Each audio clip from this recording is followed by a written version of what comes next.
Discover our collection of handcrafted candles. That's right, every product is thoughtfully created in small batches free from harmful toxins for mindful everyday indulgence.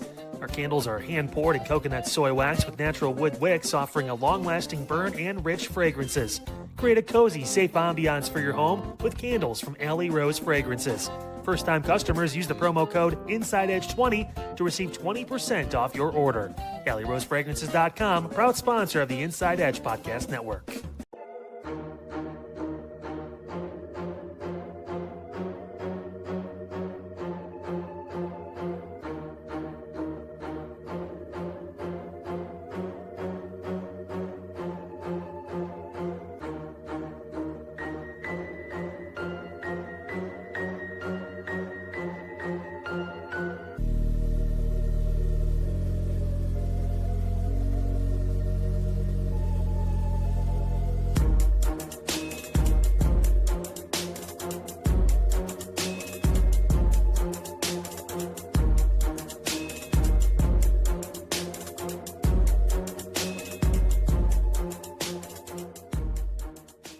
Fanatics isn't just our name, it's who we are. Loyal, passionate fans dedicated to our favorite teams and to the sports we love. That's why we're honored to be able to offer fans the world's largest collection of official sports apparel and sports jerseys from all the leagues, teams, and players you love. We feature a wide selection of gear from every league, including NFL, MLB, NBA, NHL, and NCAA merchandise, which allows us to serve fans of football, baseball, hockey, basketball, lacrosse, soccer, golf, and everything else that gets your heart pumping. Go to Fanatics.com by using the QR code on your screen right now to celebrate your teams.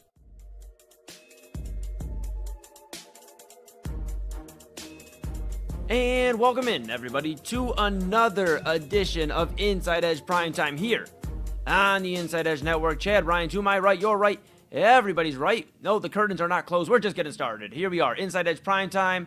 We are rocking and rolling, back in the saddle, on the saddle, saddle adjacent here on your Monday evening. Chad B, I don't know about you, but it has felt like every day of the week but Monday. At one point in the day, I thought it was Wednesday. Papa Moon asked me earlier, he said, you know, hey, what are you guys talking about? So we're doing Tuesday Tough. We're not doing that. I said, well, what are we doing this weekend? It's been one of those, man. It's been one of those. Before we get into everything, do want to quickly remind you, hello to everybody out there. We're going to find out how Chad B's doing in a minute, but I'm wondering how you're doing out there. Get engaged here tonight. We love throwing the comments up on the screen and getting you involved. We're going to talk about a lot that may get you bothered and irritated, especially if you're a Cleveland fan. But nonetheless, like, subscribe, follow at Inside Edge Net on YouTube, X, Facebook, Instagram, and TikTok. Here at Inside Edge Net, smash that notification bell so you know when Chad and I and everybody is going live. We have 5 daily shows for you. The morning show, the Inside Edge Network morning show with Omar Clausel Jr., that is 10 to 11. Then we have Unfiltered with Kyle Cornell, 5 to 6. Then you have Inside Edge Primetime here, 10 to 11, Chad and I. And that's one big one-stream phenomenon. And, of course, you have 11 p.m. In this one stream is the Daily Spiral with Autumn Chisholm. And, of course, tonight, her co-host, our program director and bro, AA Anthony Alford. And then Midnight Run with Anthony Alford at midnight here in one stream in the evening, but 5 daily shows, great weekly programming as well. Real Talk with Papa Moon this past Saturday, a really, really fun episode with Paul Bergio. Really great conversation. Check everything out. InsideEdgeNetwork.com is where you can read about your favorite Inside Edge Network personality, Chad Bryan, and then everybody else who does a great job as well. Of course, InsideEdgeNetwork.com. Go over to your partners page, our partners page. Check it out. We love our partners. W Energy, Monster Moments, SportsMemorabilia.com, Fanatics.com, AlleyRoseFragrances.com, and Omega Video Marketing. Really appreciate them. Couldn't do without them. Couldn't do without you at home. So go to the merchandise store. Get a shirt, get a polo, get a hat, get a mug, get a windbreaker, tuck it away. Probably won't need it anytime soon, but get that ready. And rep Cleveland's digital leader, your source for sports, entertainment, mental health conversations, news, and everything in between. And Chad, I know you heard, everybody's heard, but if you haven't heard, download the Inside Edge Network app on Roku. We're on Roku now. Check that out. Pretty cool. We are all over the place here, rocking and rolling. And we have some. Rebby Music says Eli. Hello. Hey. Hello. I appreciate you. I appreciate you very much. Usually Chad B is a fan favorite, but I'll take it tonight. Chad B, my goodness, my bro, how are you today? I'm good. It made me think that I wish we had Inside Edge rugs, because you said get a shirt, get a hat, get a polo, get a mug, get a jacket, get a something. We could get a rug. But that's maybe one day. Man, I I'm doing like it. good. I cooked all day. Every time I went outside, it's not even hot yet. Like today's not even. It's not even the heat advisory heat yet, right? We do have a Yeah. heat advisory. Tomorrow from noon until Thursday night at 8. So that's Yeah. a pretty long heat advisory. So watch out for that. But yeah, today was already cooking. It was already warm out there. My kids were outside playing. They came back in there like it's hot. Yeah. Yeah. We're gonna come in the air conditioning, but I'm good. I too have lost track of days already this week. So that's a fun thing on a Monday. But how are you, man? I'm great, man. I appreciate you asking. It's been a real good day in terms of getting to spend some time with Papa Moon, and I take that time very appreciatively. Yeah. Because it's a blessing to be able to not only do the Inside Edge Network here and be on the same team on the network with my pops, and being able to see him grow as a broadcaster, but also, I mean, that's my dad. Like that's one of my role models in life. That is literally one of my heroes, and to see how happy he's been recently with where he's been developing, not only as a creator, a broadcaster, a public figure, but also somebody that's still my dad. I could have a conversation. We were laughing, having a good time at a local restaurant tonight, and just vibing out, man. And that's the cool thing. I got to talk to my mama earlier today, and mama always knows when I need a good conversation. So she got on the phone with me. We chopped it up. She enjoyed the heat. My mom is very adamant when it gets nice like this, Chad. And I know today was a little hot, and it's gonna be hot the next few days. My mom's like, I'm going to lay out. I'm getting a tan. That's what's happening. And if it's not the pool, yeah, if it's not the pool, it's laying out. So she enjoyed herself today. Got to talk with her before we got on air. And we're doing well, man. Doing well. I'll tell you this cool thing briefly here. World Cup's going on right now, round of 32. We saw a few games already happen, and we have our first big upset. I know Omar Clausen will cover it in the morning, going over this matchup. But They'll do a great job, yeah. Germany goes down, 4-time World Cup champions in the past. They go down and they lose to Paraguay. The coolest thing about this, though, Chad, was Papa Moon. So the way the restaurant was set up, I'm sitting here looking like basically at the camera, and Papa Moon's looking this way, like and here's the TV above me. And he's watching. He's going, ooh, oh. And I'm like, what are you freaking out about? Like, are the appetizers on the way? Like, what's going on? And, he goes, no, Germany and Paraguay. And they went to, the penalty kicks or the shootout. I'm sure I'll get corrected in the morning. But they went to that extra, period where they, had to basically duke it out like how they do in hockey. And Paraguay got it done. They upset Germany. They're saying that's the first upset of the World Cup in terms of this knockout round. And that's pretty crazy to think about. USA, just if everybody's keeping score at home, did beat Paraguay in the group stage 4-1 earlier in this World Cup action. So just cool, man. I know it's been hectic at the Bryan household. You guys got summer going on. You're running all over the place. You're being super dad. But the World Cup's been a lot of fun, man. It's been cool to see certain things. The camaraderie is the biggest thing I think I've taken away. It just, we were talking even at dinner, Papa Moon and I. He's like, man, the Scottish really drank Boston out of beer. And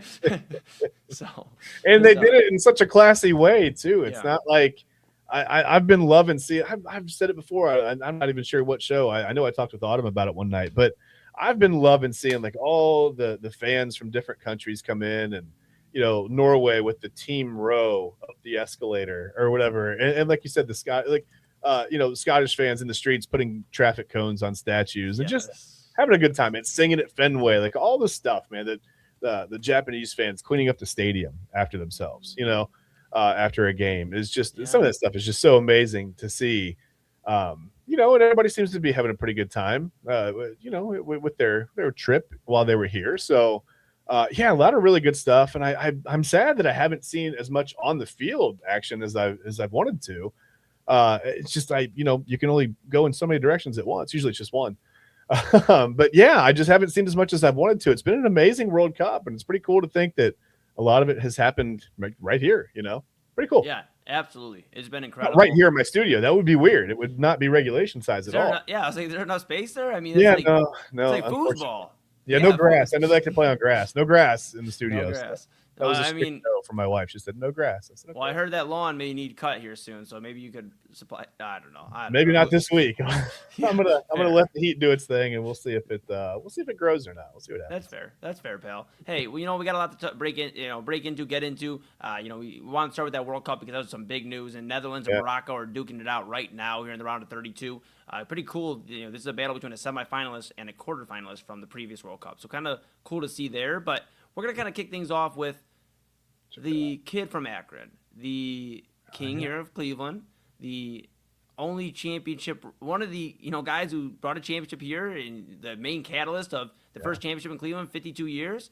If you haven't put 2 and 2 together yet, that's okay. That's LeBron James for all those keeping score at home. He is currently being courted by quite a few teams. Now, the Cavaliers are in the mix as always. When LeBron becomes a free agent, he's not here. We are always going to be in the mix because of the city and and the relationship here and his history with the Cavaliers.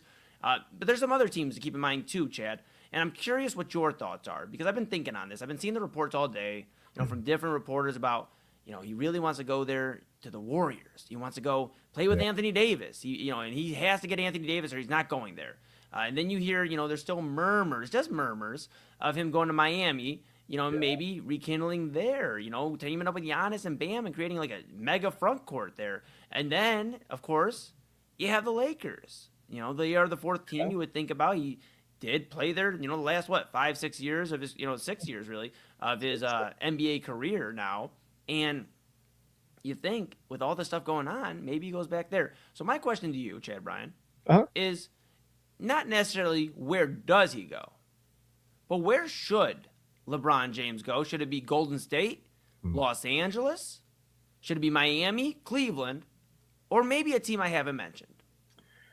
See, this is tough. It's hard to tell another grown man where he should go play basketball. But I don't know. Let's say if I were LeBron, let's weigh the options. It seems like the Lakers. It feels like from what we've heard. I mean, it's hot, it's cold, right? There's ebbs and flows in the relationship. Sometimes that's what you get with LeBron, right? That relationship with the front office changes sometimes. So it seems like they kind of want to move on, right? They want to maybe move in the direction of, we've got Luka here. Let's grab Luka and we'll build a team around Luka and Austin Reeves, and we'll kind of go this direction. And we appreciate your service and thanks for the bubble championship. But it almost feels like they're ushering him out, right? Like they're not downplaying his accomplishments there. I mean, he's 40 plus years old. I mean, he's been an amazing player, obviously, while he's been there. Maybe not the LeBron of his prime, but really good basketball, right? But it kind of feels like the Lakers are like, all right, we're kind of done with this now, right? But that goes back and forth. So you never really know what the true feeling is in that front office. But I would have to think that he would feel like, maybe there's less of a welcome there now than there would have been 3 or 4 seasons ago. So what do you do? Do you go back? I would think that at this point, it's either going to be a city he's already played in, Cleveland or Miami, or like you said, Golden State. I don't see another option. There's no other feasible option because it's either staying on that West Coast and staying in California and playing out there, or going to a place that he knows. I think it's just, at this point, it's like, I feel like in my 40s, I would have been less apt to be like, hey, let's hit a new city up and let's see what it's all about. Let's get used to this. And I've got this one thing that I'm really good at. I'm gonna go to a brand new city and try to figure out all the nuance and get my feet wet a little bit and maybe make a couple mistakes here and there while I get on my I'll figure it out eventually though, because I'm talented enough. I just feel like I wouldn't have wanted to do that in my 40s. And it kind of feels like that's maybe where LeBron is. I don't know. It's hard to say. It's hard to speculate on another person's thoughts, but you've got to take family into consideration as well, right? It makes it very difficult. It just makes it very difficult. Do they want to pick up and move across the country or back to Ohio? The winters here aren't fun, and they probably wouldn't be centralized here. It's like they're all going to come live in Ohio just because he's playing with Cleveland. I get it. His family's a little older now. I don't know, man. That's a tough one. It's hard to say where he should. It is a tough one. It is a tough one. But you bring up some great points. We were talking about a midnight run. Two of his kids, Bryce and Bronny, are Bryce is in college, Bronny's in the NBA. Yeah. Missouri, his daughter is 11. That's a lot to uproot. Somebody. His daughter who's not even a teenager yet is getting friends through school and whatever. I'd imagine and building her life in California. And the James really have been established there. Here's what I think, pal. Where should he go? Where should he go? He should come back to Cleveland. Okay. Now, I know that seems like the Cleveland bias, and I understand, but let's be realistic here.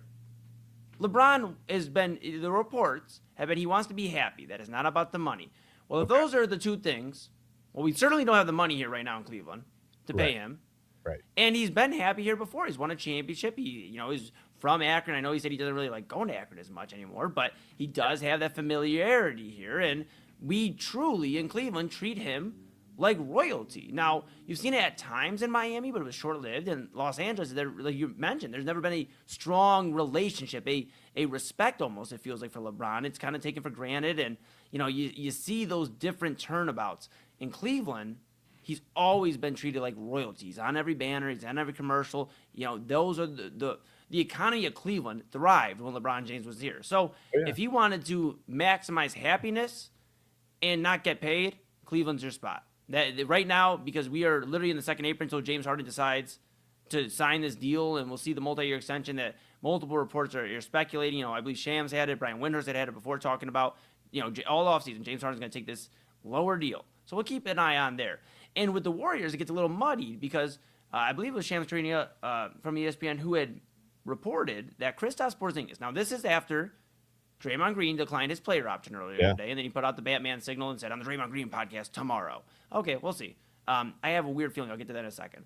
Then you have Kristaps Porzingis, who said, Draymond, that's so nice of you to opt out of your player option. To give me the money. He's on a 2-year, $40 million extension. Now the Lakers can only give LeBron, I believe, a $15 million deal. But if it's truly not about the money, I do think, and I know I didn't ask you this. I asked where should, and that's why I answered that first. But where do I think he goes? Because I really think it's going to happen like that.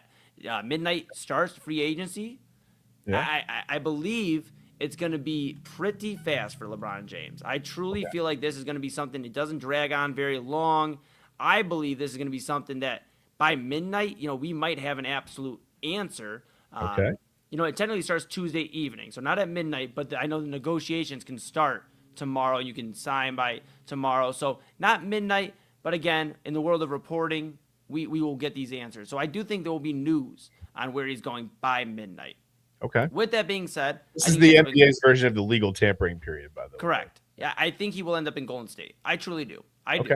Even though Porzingis signed this, if it's not about money and he wants to be happy, Golden State's the spot. He has been.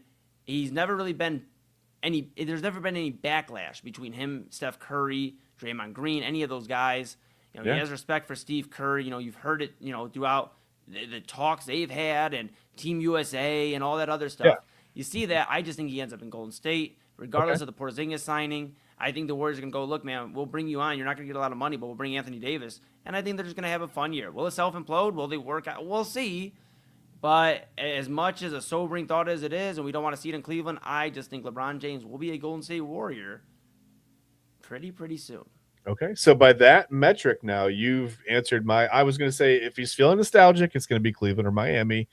And if he's feeling kind of, I'm just feeling a little grumpy about this, I don't really want to go, it's just going to be Golden State. Because he probably can't go back to the Lakers, right? Then you've got kind of grumpy LeBron, which is okay. Maybe grumpy LeBron is dangerous LeBron. Yeah, it's going to be interesting, man. And, of course, there's a few other dominoes to fall. Yeah. There's still an opportunity for Cleveland, but now with reports coming out that the Cavs are interested in Jonathan Kuminga, who I believe just became an unrestricted free agent. If that's their focus for wing, that should tell you all you're kind of needing to know, folks. Yeah. I think it is pretty much a done deal. I think he's going to end up in Golden State. I think he's going to play with Steph Curry. What does that mean for his legacy? We're not going to speculate on that. Yeah, we're not going to speculate on it right now. At least I'm not going to, because it hasn't happened. Now, the moment if it does happen, Chad, I think it's necessary that on this show we have a conversation about LeBron James' legacy, because I think it gets a little murky after that. We bashed, and I won't get too much into it, but we bashed Kevin Durant for going over to the team that whooped his behind the year after. I guess not the year after, but Steph Curry didn't take one. He didn't take two. He took 3 rings that could have been LeBron's, and if you do the math, if those 3 rings were in LeBron's favor, he'd have 7 NBA championships. Yeah. So just an interesting time to think about where you're teaming up with the guy who basically snatched part of your legacy, part of your accolades, and now you're going to try to win with him. It looks bad. And I know LeBron won't be the technical number 2. We love doing this now. He won't be the technical number 2 in Golden State, but he definitely won't be the outright number 1. Let's be clear. I know a lot of people are going to say he'll be the outright number. He won't. That's Steph Curry's team. Yeah. Just like he dealt with the Lakers and them saying this is Kobe's team. Before it was Magic, like these are the Lakers' greats team. You're just here. Yeah. That'll be the same feel in Golden State. You will be an asset viewed to hopefully bring another championship, the last championship maybe of this current rendition of Steph and Draymond that is left from the Splash Brothers. That's how I feel. I just feel like it gets a little murky. I'll explain later if it does happen. Yeah, I feel like it wouldn't be the same as him going there in 2018. It's not quite that murky, but yeah, I can see how some people would go, I don't like that. Yeah, it's going to be a little weird, man. I'll tell you that. But we'll keep an eye on it. Technically, free agency starts at 6 p.m. But again, I promise you at midnight we'll start hearing some stuff. It'll officially be like, hey, they are, what they do for the draft, they are expected, if they were to go this way, to be drafted by the so-and-so. Okay, yeah, we get it, buddy. We get it. We get it. The first 6 picks are in. We understand. We understand, dude. We the first round. We understand. With that being said, Chad B and I are going to take a quick pause here. This is the time where you go grab some caffeine, you grab your dinner, you get ready to rock wherever you may be in the United States or around the world. We appreciate you.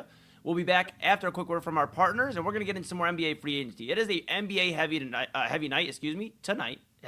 tonight, because we're going to get into, of course, a star point guard that once was considered maybe the next face of the league, and now he's in a different destination, and a few other guys may be on the move as well. We'll keep an eye on all that, discuss that when we come back, and later on, Chad gets to talk about his favorite baseball team. Cannot wait. So that's Chad B to my right, you're right, everybody's right. I'm Eli Moon. This is Inside Edge Primetime here on the Inside Edge Network. We're kicking off the one stream phenomenon. We're here with you till 1 in the morning, 3 different shows. We're back right after this. Key On Sports is the leader in Ohio high school athletic coverage in written, print, and video streaming. From the latest news and results and written content to the high school football game of the week every Friday, Key On Sports has you covered. The vision of 15-time published author Vince McKee has become the most trusted site in Ohio high school athletic news. From podcasts to player profiles, Key On Sports is your one-stop for all of it. Visit them today at keyonsports.com or on YouTube at Key On Sports. Check out their socials on Twitter and Facebook as well. Clean energy, bold flavors, and no jitters. See why people won't shut up about Dubby. Clean energy, no jitters or crash. Whether you're starting your workday or getting ready to exercise, Dubby Energy helps you lock in and focus. With over 15 flavors to choose from, you can't miss. Order Dubby Energy right now by using the QR code on your screen and use the promo code InsideEdge10 to receive 10% off your order. Dubby Energy, your energy-focused sponsor of the Inside Edge Network, Cleveland's digital leader. Discover our collection of body mists made with clean, minimal ingredients. Handcrafted with natural essential oils and clean ingredients, they offer a natural alternative to synthetic fragrances. Perfect for sensitive skin and those seeking clean, mindful self-care, and the perfect gift for you or your special someone. Courtesy of Alley Rose Fragrances. First-time customers, use that promo code InsideEdge20 to receive 20% off your order. AlleyRoseFragrances.com, a proud sponsor of the Inside Edge Network, Cleveland's digital leader. Whether searching for a baseball autographed by your favorite World Series slugger, a signed football by an iconic Hall of Famer, or the jersey of a world-famous soccer star, you've come to the right place. Here at SportsMemorabilia.com, the web's leading source of authentic sports memorabilia, you'll find more than 500,000 authentic products from nearly every professional sports league, team, and players. Not only will you find your next prized sports possession with ease thanks to superb customer service and tremendous site experience, you'll have the satisfaction and peace of mind that every product listed comes complete with a certificate of authenticity and is fully backed by the SportsMemorabilia.com lifetime authenticity guarantee. Go to SportsMemorabilia.com by using the QR code on your screen right now. SportsMemorabilia.com, a proud sponsor of the Inside Edge Podcast Network, Cleveland's digital leader. Find us on InsideEdgeNetwork.com for the latest information on your favorite shows, personalities, and network partners. Plus, guess what? We have a merch shop. That's right, we have network polos, t-shirts, champion jackets, hats, and bottles. Rep the network. Every purchase supports independent sports and entertainment media. Use the QR code on your screen right now to check out InsideEdgeNetwork.com. That's InsideEdgeNetwork.com. Oh, what's up, Inside Edge Network? It's Omar Clausel from The Morning Show. Had a jam-packed Monday, just getting you set for the rest of the week, honestly, doing that weekend catch-up. A lot of World Cup action happening. You get the round of 32 starting We also had community chat. Eli and I kind of touched on some of the events that we went to this weekend and previewed the events happening this weekend. So yeah, make sure you check us out, InsideEdgeNetwork.com. Check out some of our partners as well. Make sure you tune in. Inside Edge Network. It's all happening, baby.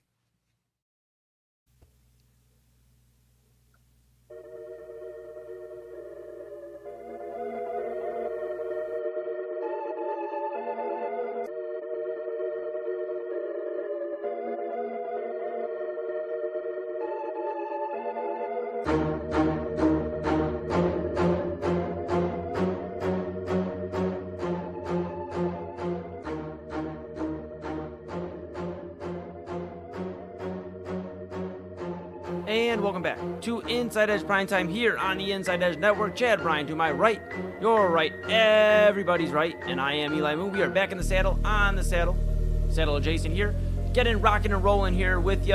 NBA free agency is the topic of discussion tonight, folks, at least for the first few segments. Talk LeBron James in that opening segment. Where should he go? We had a few different thoughts on that. We'll get into some other things here that broke across the NBA news cycle earlier today, and the big news, Chad B, I would say, is Ja Morant. We were wondering just a week ago where Ja Morant goes and where did he end up. At one point, Ja Morant was the future face, or potential, at least future face of the league for the NBA. It was having riveting competition against the Los Angeles Lakers in a playoff matchup. He was constantly being showcased. They were having discussions of, is it him or is it Zion? If Zion can stay healthy, who's going to take the lead? And, well, neither one did. Zion's been hurt. He hasn't been able to stay healthy.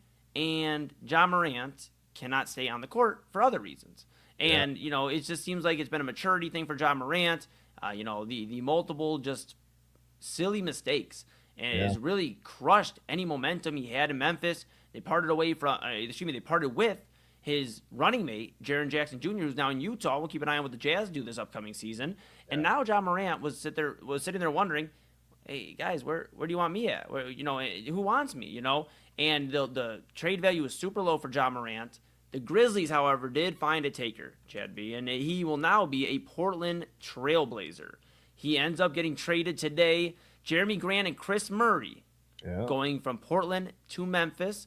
Ja Morant going to, obviously, Portland. And this is an interesting deal because, first off, not a lot of picks moved, nothing like that. That just tells you how low the value was. Jeremy Grant, I will say, can get some buckets. I don't know how long he'll be in Memphis. He might be a buyout opportunity, where the Grizzlies may look to just stay young, develop what they got there. You mentioned Cameron Boozer. We'll talk about him in a second. But, they may look to stay young. For Portland, that's what I'll address here. And I'll kind of leave the Memphis side up to you, pal. But, you look at this, and for Ja Morant, this is a fresh start. This is, hey, I messed up big time. I probably shouldn't even have this opportunity to be now focused on as the star or one of the stars in Portland. But he's getting an opportunity here to go make right in Portland, and he's going to team up with one of the guards they have there, right? I mean, they have quite a few of them, pal. You look at it, they got on the roster right now, Ja Morant, Dame Lillard, of course, legend in Portland. He will definitely be one of the guys there. And then, of course, you have Drew Holiday.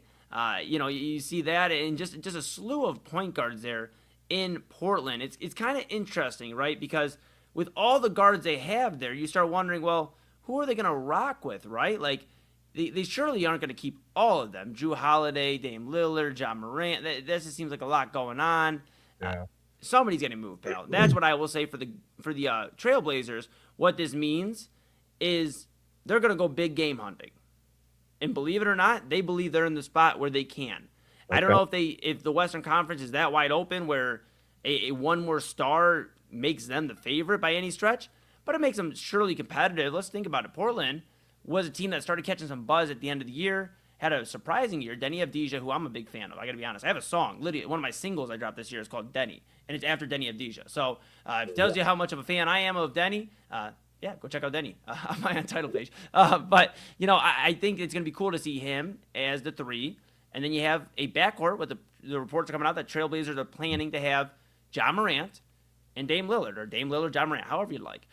That's going to be their mixture there. They have some assets they can move still. Shaedon Sharpe also there in the guard position. Donovan Clingan, right now they're starting center. He could be on the move. You know why, Chad B? Because a guy we keep bringing up could actually end up in Portland. Now, I've been pretty adamant it's going to be Minnesota, but after today, there's no way Portland isn't going game hunting. They're going to move off one, if not two of their guards. All right. Or maybe Klingon. I mean, that'd be a little bit of a risk, but one of those guards for sure. Yeah. They're going to either bring Jaylen Brown in. Okay. Or, and I know, and this is a complete sleeper, and I don't think this is as likely as Jaylen Brown, but Kawhi Leonard's been linked very heavily to Toronto, and last time Kawhi Leonard was linked to a team, he ended up in Toronto. And it wasn't supposed to be Toronto. So maybe he ends up in Portland and teams up there. But one thing is for certain, it seems like they are going big game hunting. They're going to try to pair up a backcourt that they already have, Ja and Dame, and then they're going to have Denny still. They're going to protect Denny, and they're going to look to maybe put somebody in the front court, whether it's Kawhi, and like again, that's a sleeper. I think the more obvious choice right here is Jaylen Brown. I truly think so. I think Jaylen Brown's going to end up in Portland. As much as I said Minnesota last week, I just have a weird feeling that he feels like, hey, I can go here. Dame's the legend, but he's near the end of his career. Ja, yes, he's awesome, but again, I think people will kind of respect Jaylen Brown as far as what he's done in the NBA, an NBA champion, an NBA Finals MVP, all that. Yeah. I just think I could be wrong. It may not be Jaylen Brown. It may not be Kawhi Leonard, but they're going big game hunting. That's what I see for the Portland Trailblazers. What does this mean for Memphis, pal? Because we were talking about the young kind of up-and-comers there. What does it mean for the Grizzlies? They have no Jaren Jackson. They have no John Morant now. Well, they have Cam Boozer, and I think they feel like they took the right guy, right? That's who they're going to build the franchise around. That's their cornerstone. So hopefully they're not wrong, because we've seen that go very, very poorly in the past. When you and not that Memphis did anything wrong by getting Ja. I think John Morant needed a new, just maybe a new scenery, a new start, whatever you want to say. I just saw an article that came up just before he got traded, about 5 hours, 10 hours, 7, whatever. As Ja's injuries scaring teams. I don't think it's the injuries that are as scary as just the wild unpredictability of what you're going to get from him. And I don't know, maybe he goes out west, maybe he goes to Portland and gets it together. But yeah, I mean, I think it says for Memphis that, hey, we're done with that chapter. That's, all those guys are gone now. Cam Boozer's our guy. We're going to start a retooling process. I don't know. They're going to get the Boozer Dozer. The Boozer Dozer. They're going to restart. Yeah, whatever. Yeah, we could come up with all kinds of stuff. But yeah, I don't know. I think that just says that, hey, we're all in on Cam Boozer now. That's our guy. That's our franchise. That's our rock, right? We're going to build around him. He's the cornerstone, and we're going to try to make that work. And I don't know what the plan is going forward. I don't think it's to compete for a championship this year or next year, whatever you want to say. But I think that they're just looking to the future and to move on from Ja. Probably felt kind of good to both sides a little bit, I would imagine. It's been a rough, I don't know, I think he's played less than a season's worth of games over the last 3 full seasons now. So, again, for one reason or another, yeah, the injuries are there. But again, the unpredictability and just the off-the-court stuff is, it makes it a huge risk. So, I don't know. I guess I'm looking at it from a Memphis scope, but I just don't know if Portland's going to hang on to him. I don't know. I'm not really sure what they're doing, but I think they will, pal. And here's why. Not to interject, but here's why. He finally has some guidance. Okay. In his own backcourt.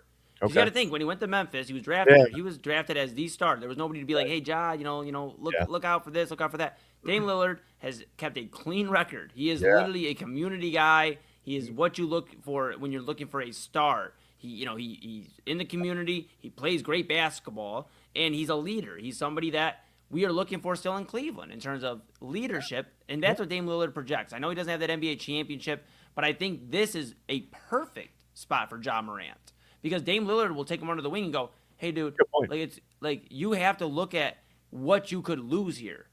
This is a very, we talk all the time, and obviously mental health, one of our pillars here on the Inside Edge Network. We talk all the time about how life is such a precious thing. Ja Morant's busted his whole career, worked his whole life, busted his ass his whole career. I guess trying to look for the words there, but he's busted his ass to get here. He's 26 years old, Chad. He's not an old guy. He's in his prime. Yes. He turns 27 August 10th, but still, he is in a point where he can still be shaped to be one of the franchise guys for Portland. And Dame Lillard's done this before. He's worked with a backcourt mate. Now, granted, they came in around the same time with CJ McCollum, but I think those two guys learned how to be leaders and good pros, great pros, in terms of leading a team and understanding that. I think this is a great spot for Ja Morant. I think they have intentions of keeping him long term and seeing what happens. But I don't think, to your point, I don't think they're thinking Ja Morant is this is the end all be all. We got Ja, we got Dame, we're running. I think they are going out and seeing what they can do with the rest of their roster to bring somebody else in that's experienced. Because what Ja Morant needs the most right now is experience. And that's why, as much as Kawhi Leonard, like I said, it's a sleeper. And I know I'm going to eat my own words when I said Jaylen Brown went to Minnesota. Again, I didn't see this happening. I didn't have the crystal ball. I just think Jaylen Brown makes a ton of sense there. Again, another NBA, this time an NBA champion, a guy who's got further, an NBA Finals MVP, and a guy who has experience being one of the leaders of a franchise. I think you surround him around so many guys that if he messes up, it's on him, dude. It's like, dude, we've put everything in front of you. The only thing you can say about Portland that's a bad situation is their owner is such a cheap bastard. I mean, Todd Dundon, he is the worst, man. We don't have enough time tonight for that, but the 1-year coaching contract for the new coach, I mean, that's absolutely ridiculous. That's a prove it deal. That's a tough one. That's a tough one, man. Ooh, that's a tough one. Yeah. The one thing, the two buzzwords that I've seen a lot of people throwing around about Ja Morant are the decline in rim frequency and free throw attempt rate. And I don't think that's a volume thing. I don't think it's, he just hasn't played. I think it's like per. They say it's usually a harbinger of athletic decline. So maybe that is where the injuries are coming in a little bit. But yeah, if he can, I don't know, maybe just get his mind cleared and start over and refresh mentally and physically out in Portland, maybe it is a good thing. And like you said, maybe having Lillard that's a great point. Having that veteran leadership there that'll be good for him. Yeah, I mean, if he would have ended up on like a middling team or a bad team, for lack of better words, lost. Yeah, I mean, that would have been Memphis sending him to the abyss and saying, enjoy the rest of your career, whatever it may be. But I think, in a way, and I'm not saying they necessarily looked out for him, but it seems like in a way Memphis kind of looked out for him too. Like, okay, we're not going to get much for you. Let's at least get something. Again, I don't think Jeremy Grant ends up in Memphis long term. I do think he's a buyout option for the Grizzlies. I think Jeremy Grant is at the point in his career he can get you a bucket, can give you quality minutes. I think he ends up on a contender. Again, I don't think they will. Big move right there. That's you beat me to the punch. I was going to say, I don't think they will, but that would be somebody that would make sense. Like, all joking aside, for the Cavaliers, if they miss out on LeBron and all these big guys, Jeremy Grant, I know they're linked to Jonathan Kuminga as well, but maybe that would be a guy if he were to get bought out by the Grizzlies. We'll see what they do with him. But I have one other thing I want to talk to you about, too, that's a little pressing when it comes to NBA free agency. We talked a little bit about Morant and maybe Jaylen Brown, Kawhi Leonard. Of course, the reports coming out that he may be traded tonight. And we'll keep an eye every time somebody says tonight, it could be tonight, it could be that night, the other night, whatever. But we'll keep an eye on it. Real quick before we move on to what I want to really hit heavy before we go to break, isn't it so silly that Kawhi Leonard is being rumored to go back to Toronto? Why did he leave? Why did he leave Toronto? I never really understood that. I'll be honest with you, I don't know. I don't know. Kawhi Leonard is he's an enigma to me. He puzzles me. I don't know. He's just a different kind of dude, man. Some guys are just completely different dudes, Like, I think about James Harden pre-beard, and I don't know, does James Harden beard even really know James Harden pre-beard? That's two different dudes. Yeah, right? Yeah. And I don't just mean the way they look. I mean, it's different mindsets, different personalities. I don't know. That's Jim Harden before the beard. Yes, Jimothy, really. Jimothy. Yeah, he was buttoned up and put together, and now he's just now he's kind of like James. You know what I mean? Yes. You don't pronounce the J. Yeah. But I don't know. Well, he has no J in the playoffs, so he is Ames. He's Ames Harden. That's actually a great point. It's a great point. Hey, I'll be here all week, buddy. Don't worry. I'll tell you this. Wish I had a little snare hit for you, but I don't. Hey, I appreciate it. We'll work on it. No worries. We got time. But yeah, it's just kind of crazy. It kind of baffles me. It's like Kawhi Leonard is rumored to go back to Toronto. Why did you leave, buddy? Why? Yeah, and then maybe we look at it the same way other people look at LeBron from outside of here. Who knows? You know what I mean? Yeah, but it was weird. In fairness, Kawhi, they had just won the championship, and then he left. Yeah. Like LeBron, at least there was two disappointing runs. Durant basically said, "You're done. You're done here." But for Kawhi, it just didn't make a whole lot of sense, man. I mean, hopefully he's not going back. If he does go back and thinking Kyle Lowry's there, because he's not. DeMar DeRozan, but I know he never played with DeMar, but DeMar DeRozan isn't going. I mean, but he will get Scotty Barnes. He will get this very young core in Toronto that gave the Cavs hell in the playoffs. So we'll keep an eye on that. Would not be good if we're talking for the Cavs. Would not be good, even though he plays half the year. If he decides he wants to play some more basketball, Kawhi Leonard would be a problem. We'll see. Yeah. But let's get into this real quick. Chris Haynes had a report about Jalen Duren, and I put appearing to leave Pistons because based off the report, the Pistons lowballed Jalen Duren. They said, you know what, you had a bad playoffs, and I'm just this is what I would hear in the conversation. I wasn't there, folks, but I just imagine the Pistons are saying you got bodied by Evan Mobley and Jared Allen when we needed you to step up. Most of you didn't. So unfortunately, this is what we can offer you. And Jalen Duren laughed and like, okay, guess what? Somebody will pay me. If you don't want to pay me, I'll go somewhere else. Now he's having discussions with the Kings potentially at the start of free agency. Now, The Kings may not make the most sense in the world. They don't have a ton going on there. But Jalen Duren, he is 22 years old. He'll be 23 in November. So, first month of basketball or roughly first few weeks, and then he'll be 23, so he'll be 24. Or excuse me, he'll be 23. So he still has his whole career ahead of him. It's crazy to think he's been in the league already a few years and really developed to this. But the Kings, potentially Domantas Sabonis going to Detroit, I don't know about that. I mean, it's not a rough and tough guy. And think about Detroit. They just lost Isaiah Stewart, man. They just traded off Isaiah Stewart. Yeah. And now the fact that they lowball, I don't know what they were thinking, to be quite honest. If you're going to trade Isaiah Stewart, you have to overpay Jalen Duren. Even if he isn't worth the contract he's expecting, you have to secure that. Now, where we're talking about certain teams don't have front courts, or certain teams don't have this or that, the Pistons have a ton of shooters around Cade Cunningham, and they're trying to add more. Maybe they should look into front court options, because right now that's a problem. And now the other rumor is that Duren expects, and I think he already has a call scheduled with the Los Angeles Lakers to possibly go there. Makes it a little murky, pal, because two reasons. One, look at it from the Pistons side.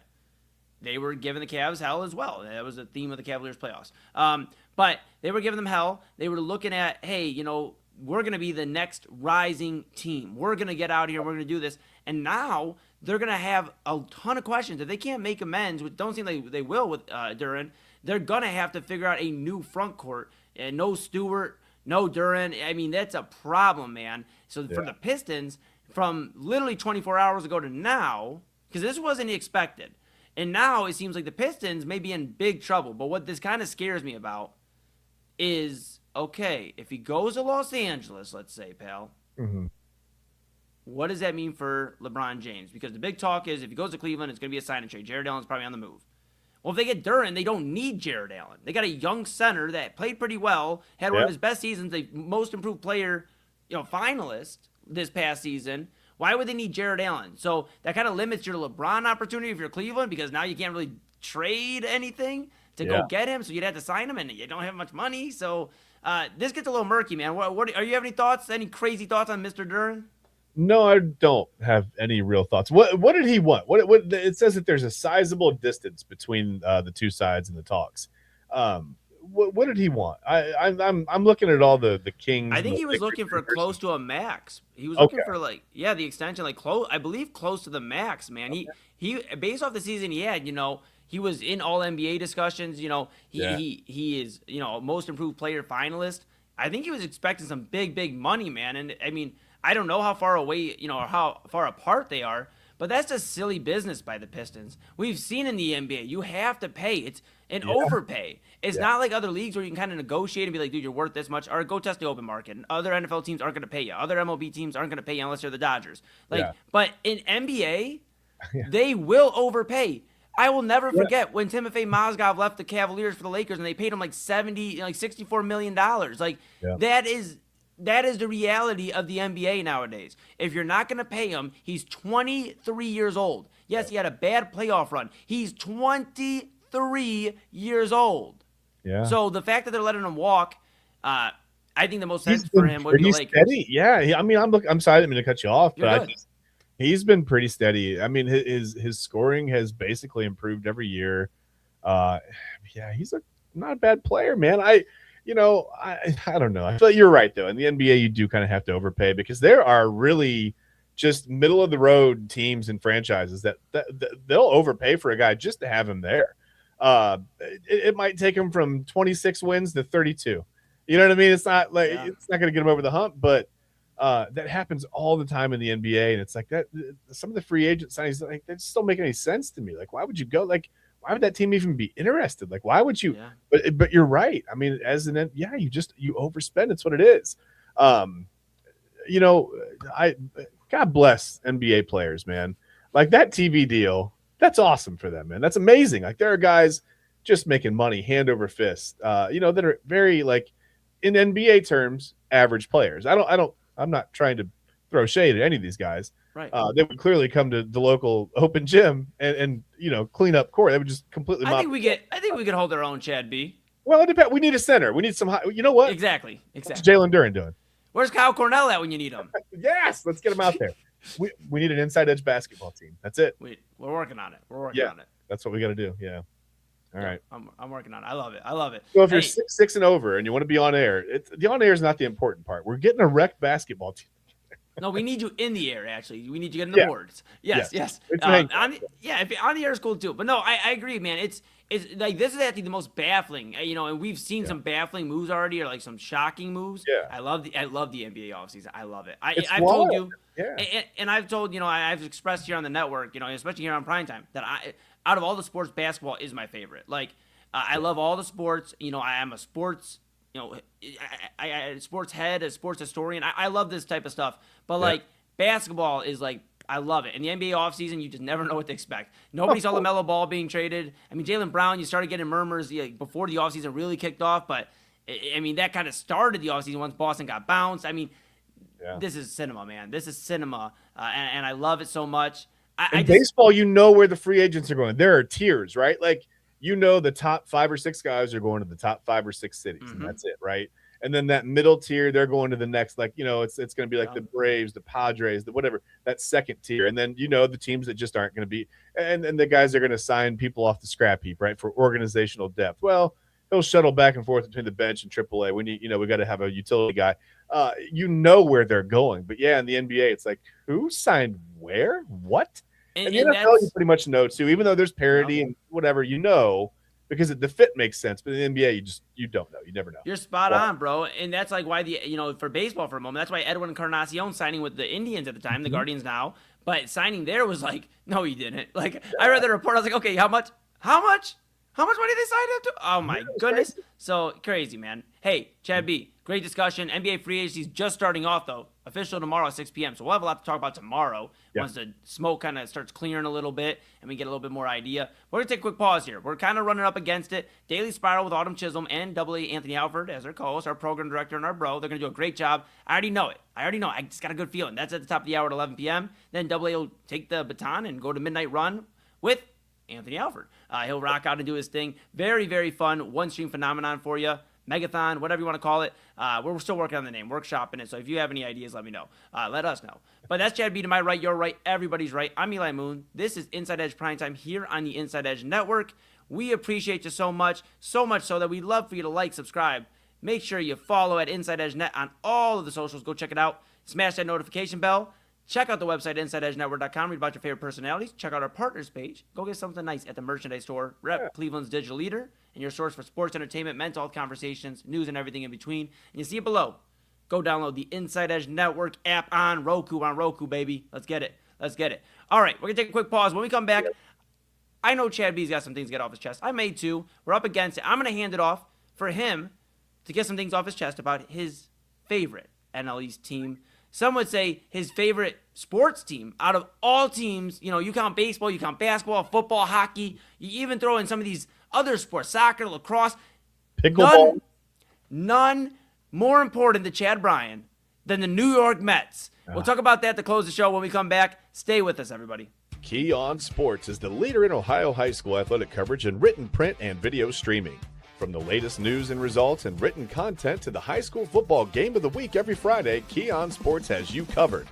The vision of 15-time published author Vince McKee has become the most trusted site in Ohio high school athletic news. From podcasts to player profiles, Key On Sports is your one stop for all of it. Visit them today at KeyOnSports.com or on YouTube at KeyOnSports. Check out their socials on Twitter and Facebook as well. Clean energy, bold flavors, and no jitters. See why people won't shut up about Dubby. Clean energy, no jitters or crash. Whether you're starting your workday or getting ready to exercise, Dubby Energy helps you lock in and focus. With over 15 flavors to choose from, you can't miss. Order Dubby Energy right now by using the QR code on your screen and use the promo code InsideEdge10 to receive 10% off your order. Dubby Energy, your energy-focused sponsor of the Inside Edge Network, Cleveland's digital leader. Discover our collection of body mists made with clean, minimal ingredients. Handcrafted with natural essential oils and clean ingredients, they offer a natural alternative to synthetic fragrances. Perfect for sensitive skin and those seeking clean, mindful self-care, and the perfect gift for you or your special someone. Courtesy of Alley Rose Fragrances. First-time customers, use that promo code InsideEdge20 to receive 20% off your order. AlleyRoseFragrances.com, a proud sponsor of the Inside Edge Network, Cleveland's digital leader. Whether searching for a baseball autographed by your favorite World Series slugger, a signed football by an iconic Hall of Famer, or the jersey of a world-famous soccer star, you've come to the right place. Here at SportsMemorabilia.com, the web's leading source of authentic sports memorabilia, you'll find more than 500,000 authentic products from nearly every professional sports league, team, and players. Not only will you find your next prized sports possession with ease thanks to superb customer service and tremendous site experience, you'll have the satisfaction and peace of mind that every product listed comes complete with a certificate of authenticity and is fully backed by the SportsMemorabilia.com lifetime authenticity guarantee. Go to SportsMemorabilia.com by using the QR code on your screen right now. SportsMemorabilia.com, a proud sponsor of the Inside Edge Podcast Network, Cleveland's digital leader. Find us on InsideEdgeNetwork.com for the latest information on your favorite shows, personalities, and network partners. Plus, guess what? We have a merch shop. That's right, we have network polos, t-shirts, champion jackets, hats, and bottles. Rep the network. Every purchase supports independent sports and entertainment media. Use the QR code on your screen right now to check out InsideEdgeNetwork.com. That's InsideEdgeNetwork.com.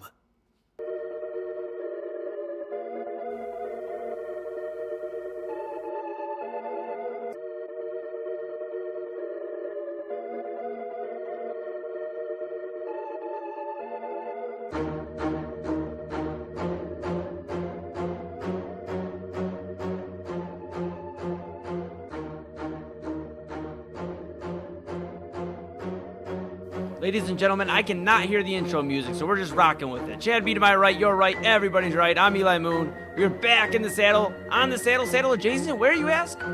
Right here on Inside Edge Primetime here on the Inside Edge Network, kicking off your one stream phenomenon here on your Monday evening. Happy end of June to everybody. Last few days of June. That means it'll be, Chad B, it was your birth month. This month is my birth month. In a few days. I'm so excited. Thank you for cutting the intro music because I knew I wasn't going to hear it, so I was going to forget about it. Thank you so much. I saw it stop. But it's my birth month. That's your bull too was going back and forth. I was like, oh, we're both trying. yeah. But yeah, this is my birth month. You know, it's cool, man. Chad and I had no idea when our birthdays were when we started Thursday Topics and Primetime. I'm like, wait, you're June and I'm July. And the cool thing is we're like a month and 10 days apart. I don't know what the significance is there, but hey, there you go.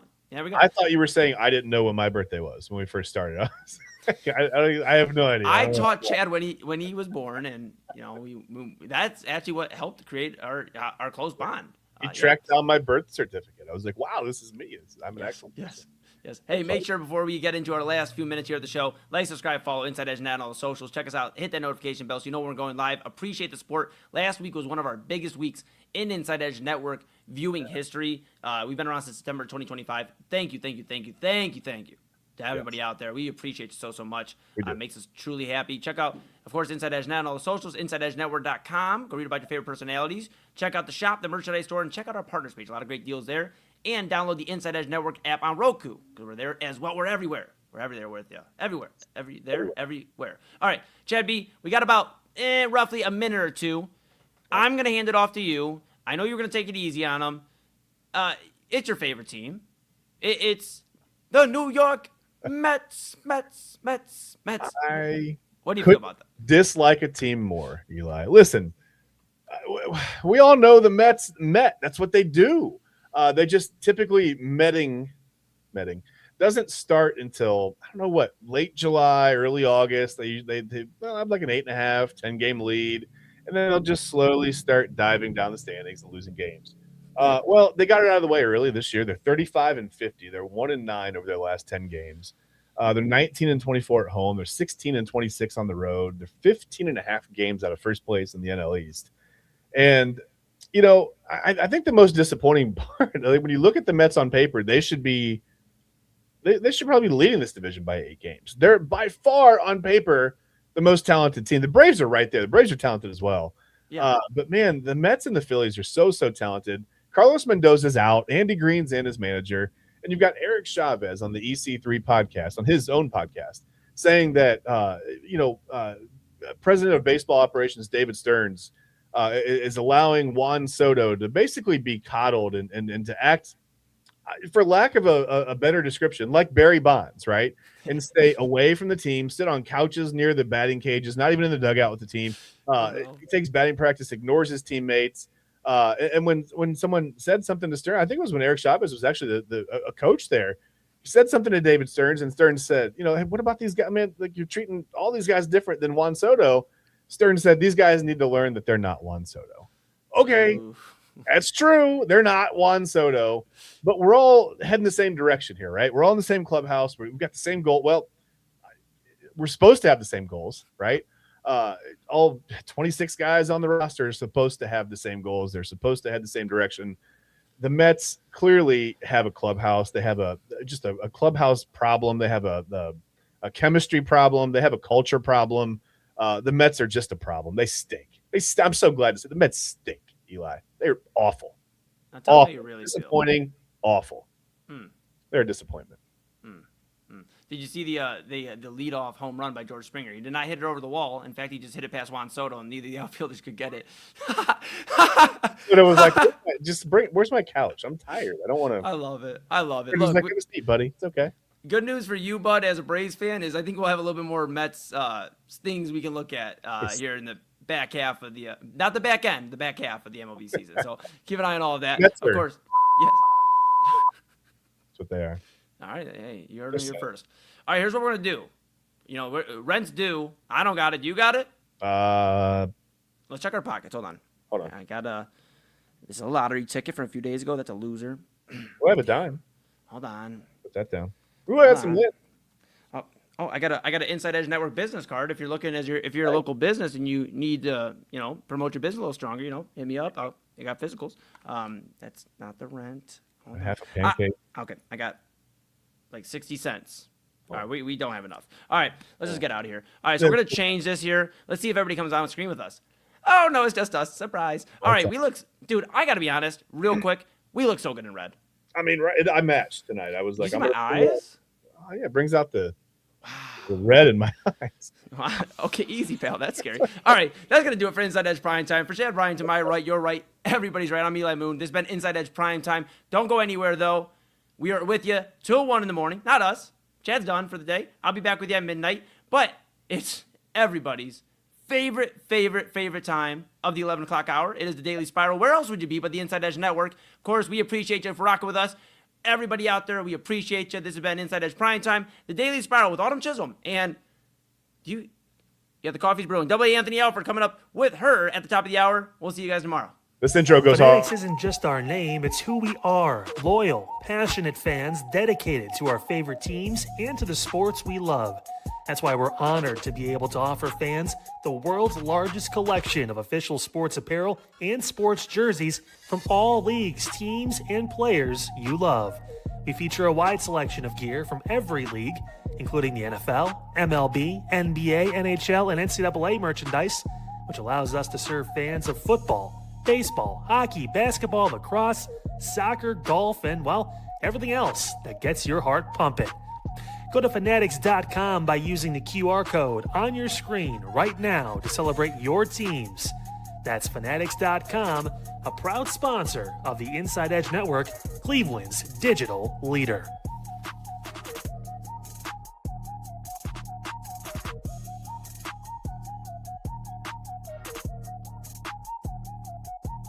Small business owners are superheroes, but nowadays running your business means doing so inside your shop and on social media. That's why you should make Omega Video Marketing your sidekick. With a decade of content creation experience, I create dynamic, informative, and fun videos for your specific social needs that will increase brand awareness, get you more followers, and keep your social pages and websites current and fresh.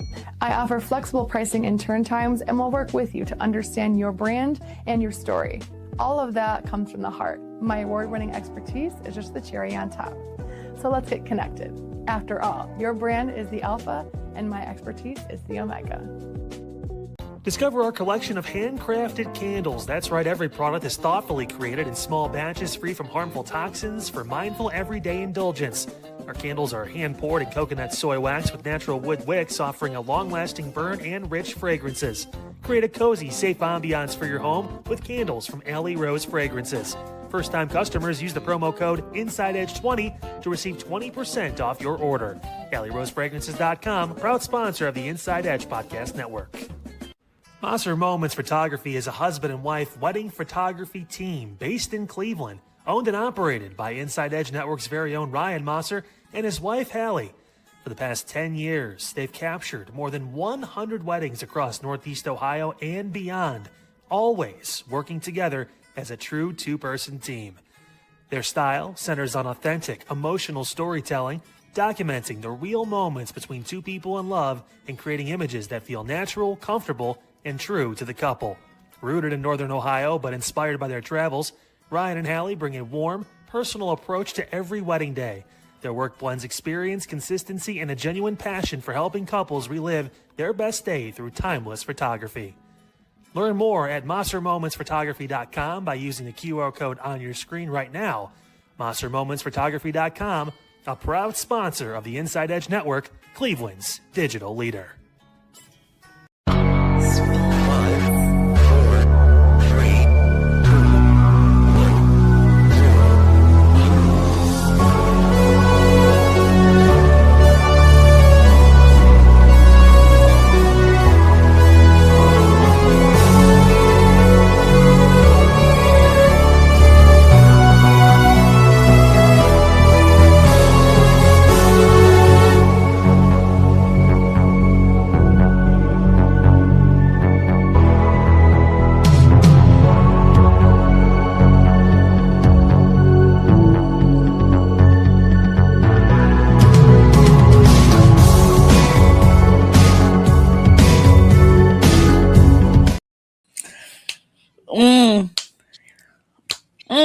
Welcome to the Daily Spiral, everyone. Oh my God, it's a great night.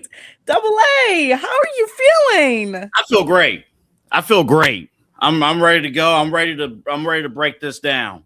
Yes. No one got moved from my S-word list.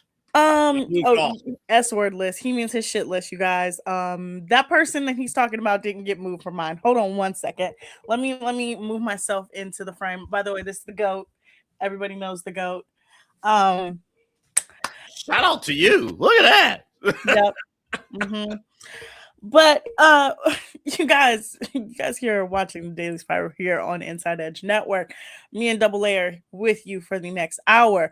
We are about to talk about America's most popular show. And I can't even I'm not even lying. Literally, it's the most popular show in America. I didn't even see anybody talking about Real Housewives yesterday. I didn't see anybody talking about House of the Dragon. All I've seen people talking about is Love Island USA. So that's what you're going to get. Again, you're going to probably get a full hour of Love Island USA until it's over in about a week and a half. I don't even mind it because the show is so good. It's so good. It's like crack. I mean, what is this? We've had Megan Thee Stallion. We've had people getting caked. We've had people getting creamed. We've had people coming back. We've had people jumping out of cakes. We've had sociopaths. We've had people saying, "Get off my dick." Oh, yes, we have. Yes. Double A, where do you want to start? I think we need to. I feel we were going to have a disagreement over Kenneth. I know Casey. we're gonna have a disagreement over Casey. Oh, excuse me. He doesn't deserve my respect. Kuman is his name. Okay, can we address this?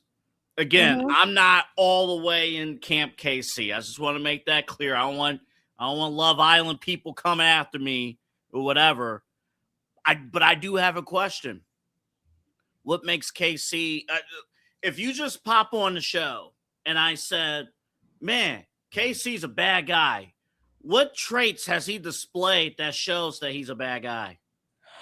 He's a liar. He is he is a lying sociopath. The way he lies, he's ignorant. Oh my God, Double A. He's a terrible person. He is. You're subscribing sincere. Yeah, he's a terrible person too. I'm with you. I don't get that vibe with KC. Kuman is a liar. Kuman is a liar. He's ignorant. He's disrespectful.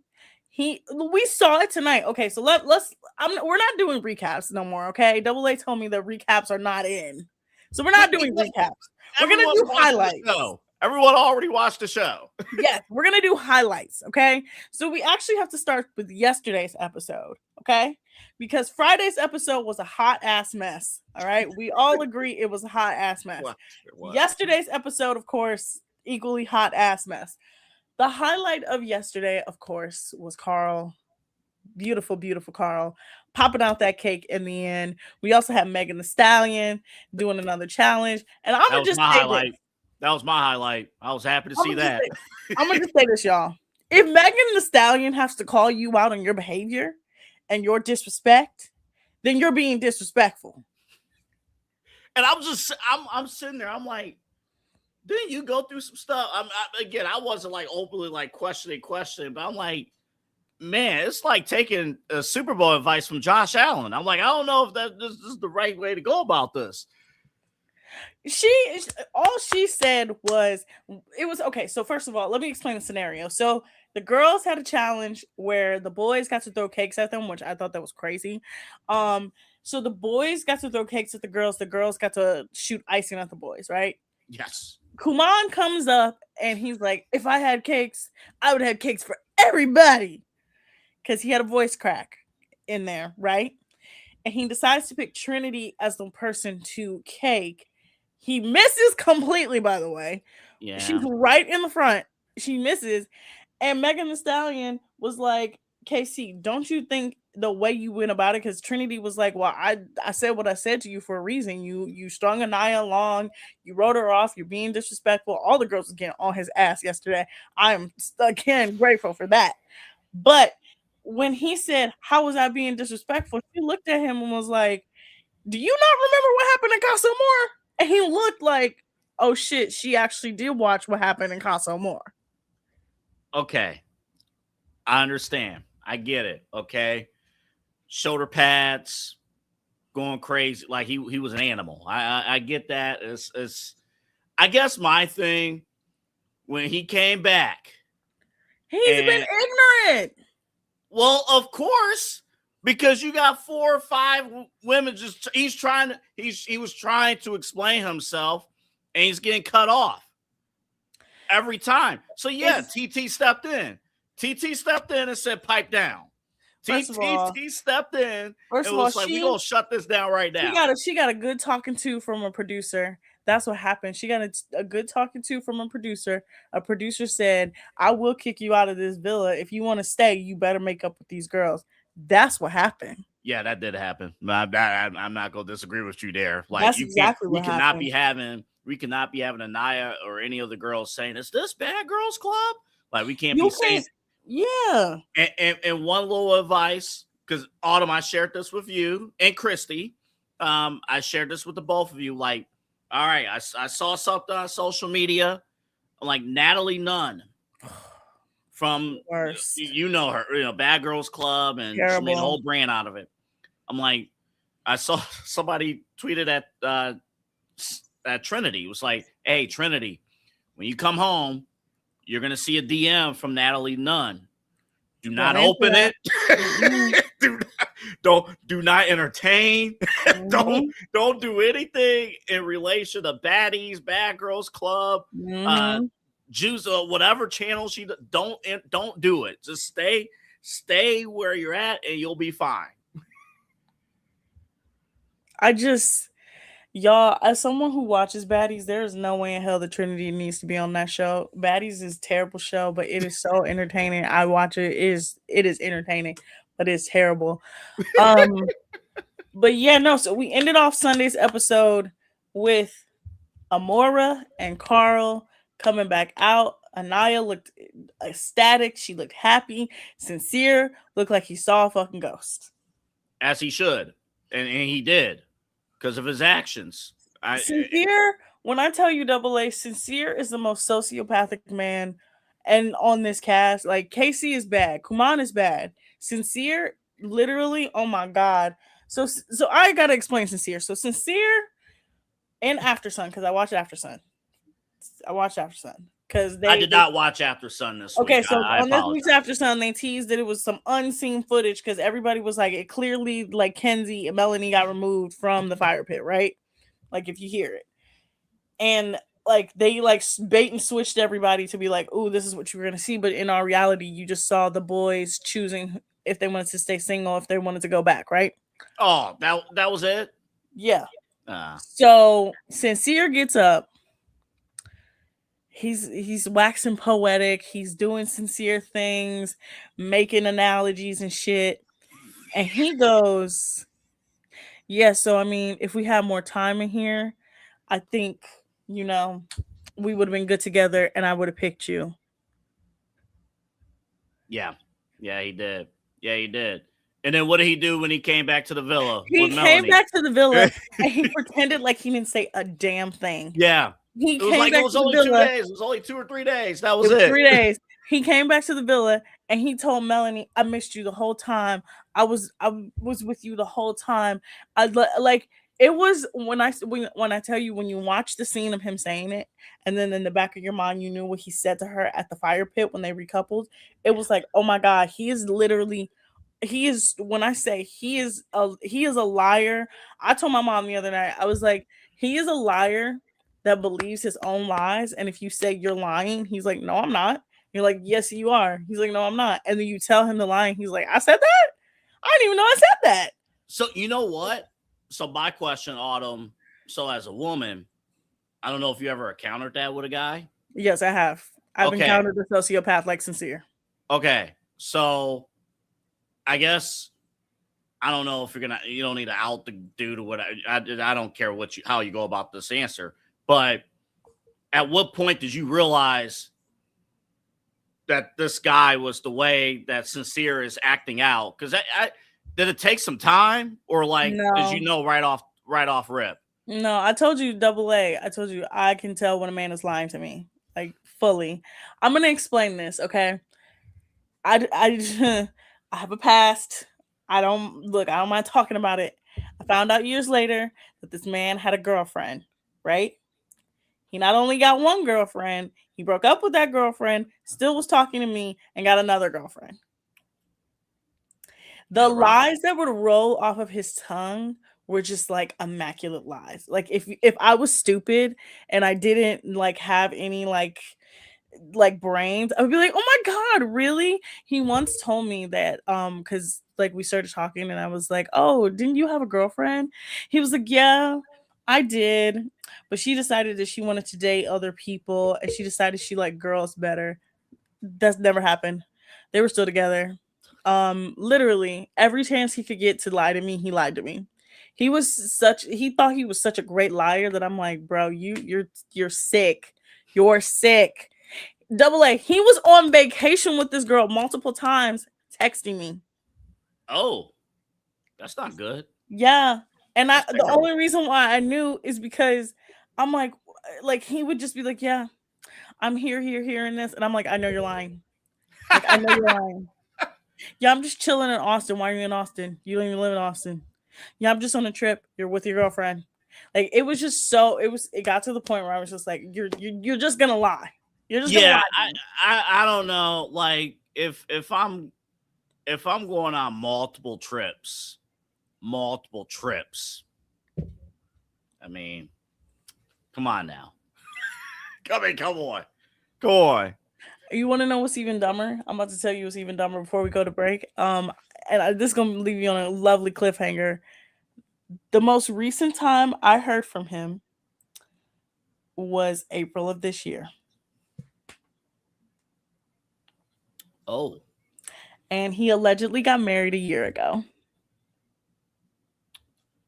Well, you know what? Good for him. You know what? So, ladies, that sounds like sincere. It does. That's what I'm saying. Since I've encountered a sincere before, I've encountered several sinceres. You may. I'm not gonna do that. I'm not gonna do that one. Were you about to call me a sincere? No. I was gonna say we have a mutual person that we know that is also. Go to break. Yeah, so that's what I said. I'm gonna stop myself. Okay. When we come back, we'll talk more about Love Island. We'll talk about tonight's episode. We'll talk about Megan Thee Stallion more. We'll also talk about a movie night because they teased movie night when you guys are watching the Daily Spiral. You about to have a never mind. Go to break. It's gonna be worse. Key on Sports is the leader in Ohio high school athletic coverage in written, print, and video streaming.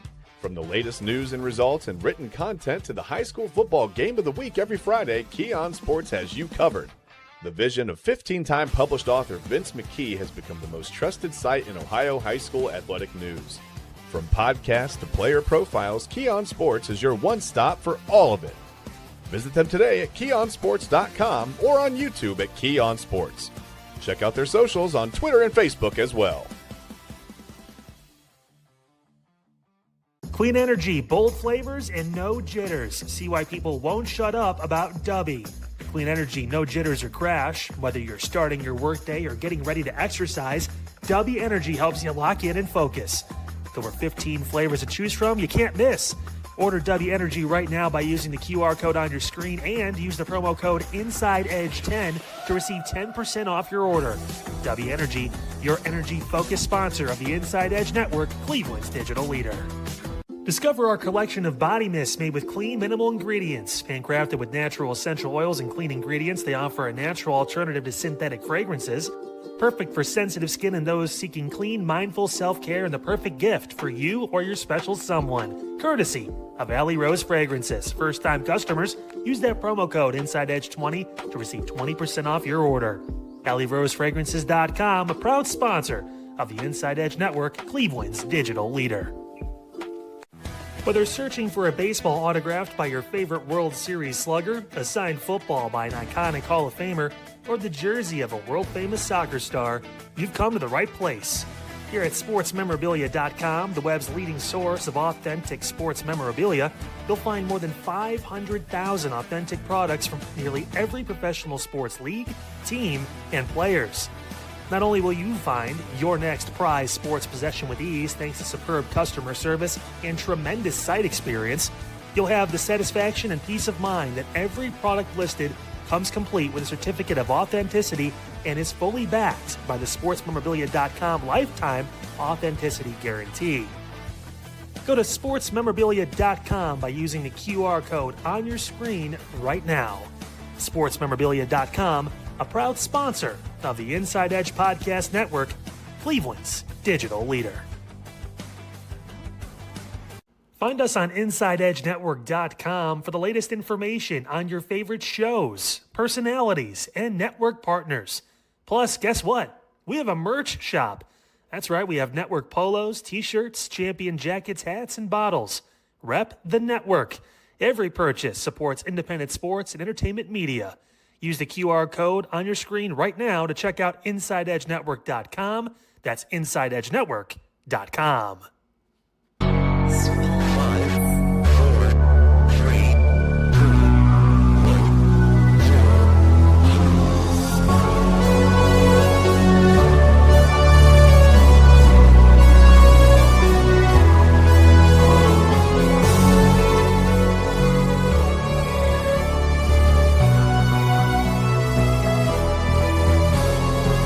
All right, welcome back, everyone, to the Daily Spiral. Again, I don't want to ruin any happy homes.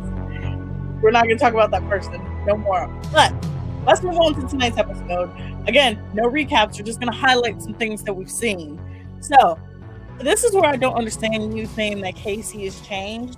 I don't get this idea. So Melanie and Sincere and Amora are all talking to each other at different points of the episode, right? So Amora and Sincere go talk, and it's very awkward because Sincere's clearly lying to everyone, and he clearly doesn't want to tell the truth. In the kitchen is TT and Kuman. They see the situation, and Kuman calls Melanie a dumbass. Yeah, that happened. Yeah, that happened.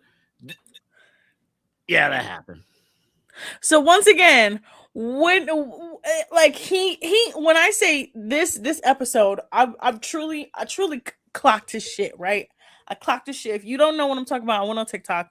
I say him and Corbin are literally mad at the girls because the girls didn't pick them. We know we know he's still mad because nobody was behind his door. Okay, all right. That's the story. That's the arc. That's where it started. Right? It's where it started. But he could end up getting married to somebody in like 5 or 10 years, and he's going to say, "Yeah, it all started because this woman believed me when she watched me not get picked behind that door." He would have. When I say the day he dies, he's gonna mention and be like, you know what? When I was on this reality TV show once, these group of girls didn't know me and they didn't pick me, even though I clearly was trying to trap them.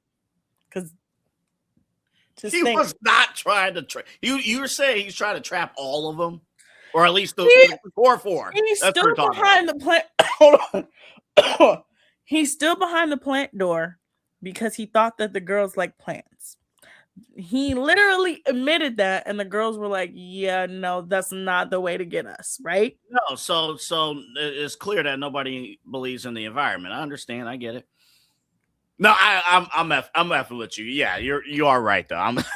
I'm messing around, but yes, he tried that and it didn't work. And then I do think though, like there's little things that us guys we don't catch, and I didn't catch that. You know, with him and Melanie, I did notice something though in the episode. Mm-hmm. When Sincere pulled, I'm just asking questions. This could be nothing. I'm just asking a question. Okay. Sincere pulled Melanie. Mm-hmm. Melanie and KC were talking on the couch. Yes. Do you make anything of that? No. Absolutely not. Melanie showed me last episode that she really does not like that man. I'm gonna just say this: none of the Villa girls like him, and we're gonna talk about the movie night pretty soon. But I want to just finish up with him and his behavior this episode, right? So again, he comes in this episode with Anaya talking about, "Ooh, I'm so happy the Carl's back. You can finally get off my dick." What are you talking about? Yeah, that girl has not. From the moment you told her you didn't want to be with her, you want to be with TT. TT's like your mama, your grandma, your sister. She ain't been checking for you, right? She cried, but she ain't been checking for you. So how's she on your dick? Then when she goes to talk to Carl, you go, "Oh, you got some explaining to do." What do you mean she got some explaining to do? She don't got to explain shit to you. Then when they have the conversation at the end of the episode, hold up, time out. I'm sorry, I gotta jump in. I'm just asking questions. Okay. So I think what KC was talking about, Anaya was she was, from what he saw and what he was told, she was exploring too. This is the thing: is she never denied exploring. She never denied exploring. Her issue with KC is that he disrespected her. He disrespected her. He cast aside her feelings. He cast aside how she felt. He came in on some bullshit, which he did. He did. He came in on some bullshit. So that's what she was talking about. But in the moment, even at the end of the episode, when they go sit down to talk, and she's like, "Okay, you start first." He's like, "No, you start first." I would have immediately got up. We wouldn't even went back and forth. I would have been like, "You know what? You on some bullshit. We're not going to talk about this ever again." That's what I would have done. She's better than me. Yeah, that's some 21, 22-year-old behavior. Yeah. I have to remember, too, that a good chunk of these people are young. So, like, there are certain things that they do that would have pissed me off from like the moment that the show started. I'm like, I'm good. Again, that scene literally would have, like, the moment he would have said, "No, you start," I would have been like, you know what? We're not gonna start anything. I wish you well. Enjoy your connection with TT. Bye. He wouldn't even got a conversation out of me. The fact that she sat down there, she was telling him, she was like, KC, she was like, you're disrespectful. And he was like, how am I disrespectful? And she's laying out all the facts of how he was disrespectful. He was like, well, I was still coming in trying to find a connection, and I was just trying to explain it to you, but you guys jumped down my throat. She was like, no, we weren't. She was like, you literally came in on 10, which he did. So I just felt like in that last conversation between them, she finally really saw who he was. And when she said, I think you're a good guy, you're just not the guy for me, I was like, girl, you about to see that he's a whole demon. He's a whole demon. Did you like at the end of that conversation? It's like, can I get a hug? And she said, no, fuck off. And I said, absolutely, girl. That's a good answer. Good answer. Good answer.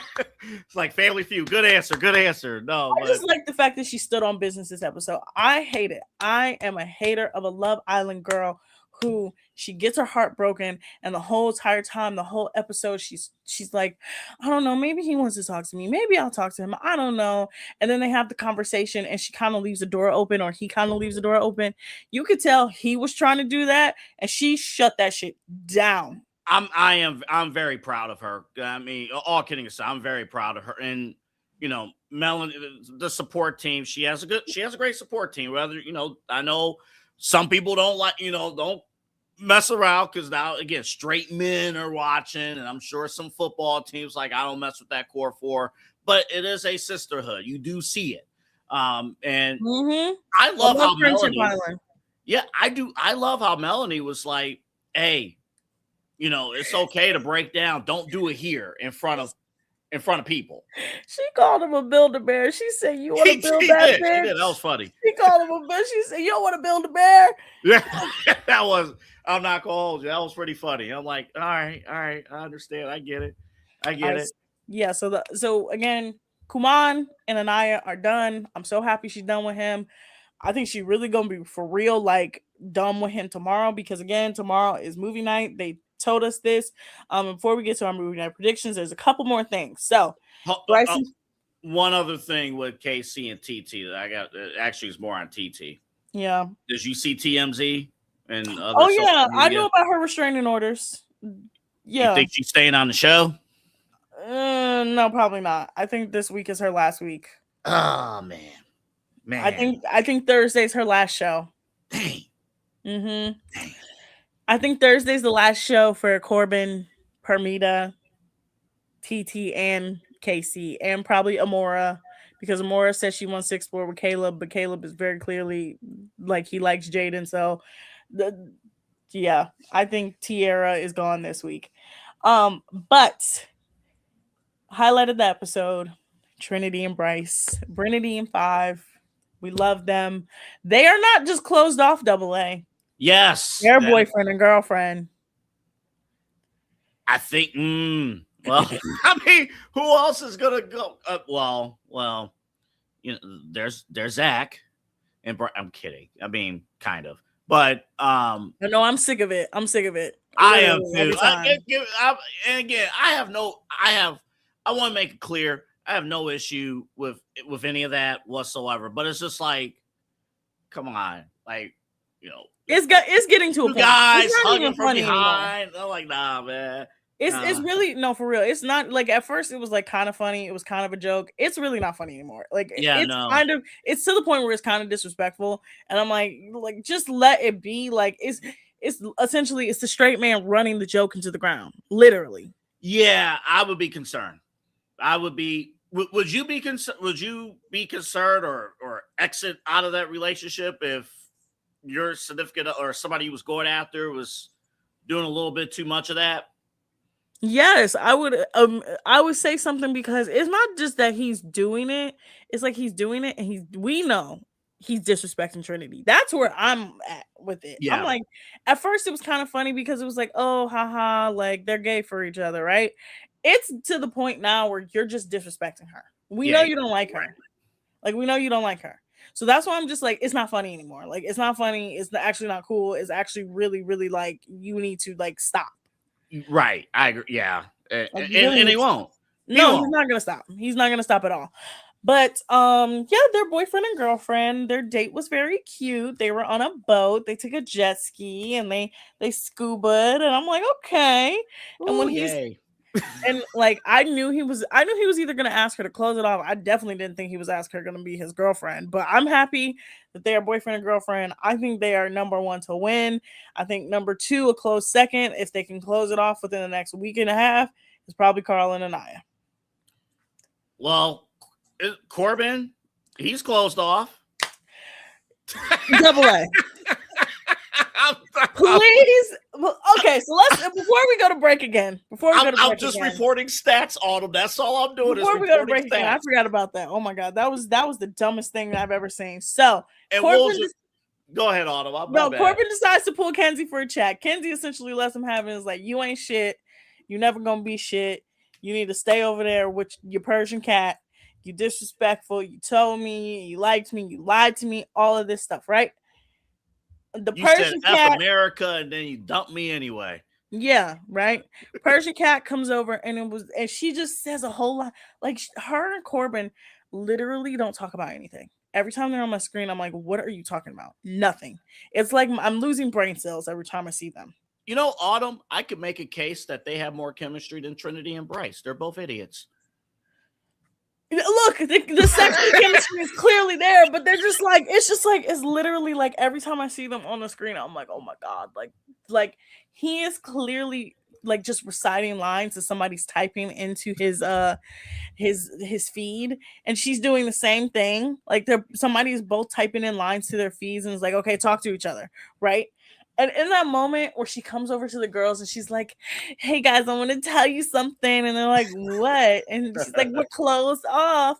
And Jim was like, okay. I think like, all right. Early? She literally goes, if you're happy, I'm happy. And Jim was like, I don't even know how to, like, what do you even say to that? The way that came off, that is the vibe of, oh, you proposed to her 3 months in. It gives you know what it gives the vibe of? If it gives the vibe of the friends you have that you like, they're like, oh my god, like they've been in a long-term relationship and then they decide to go on a date with somebody and you're like, oh, how did your date go? And you're like, and they're like, we said I love you to each other. And you're like, huh? And he's like, yeah, we said I love you. And you're like, why would you say I love you? Because I love her. And it's like, what are you talking about? What are you talking about?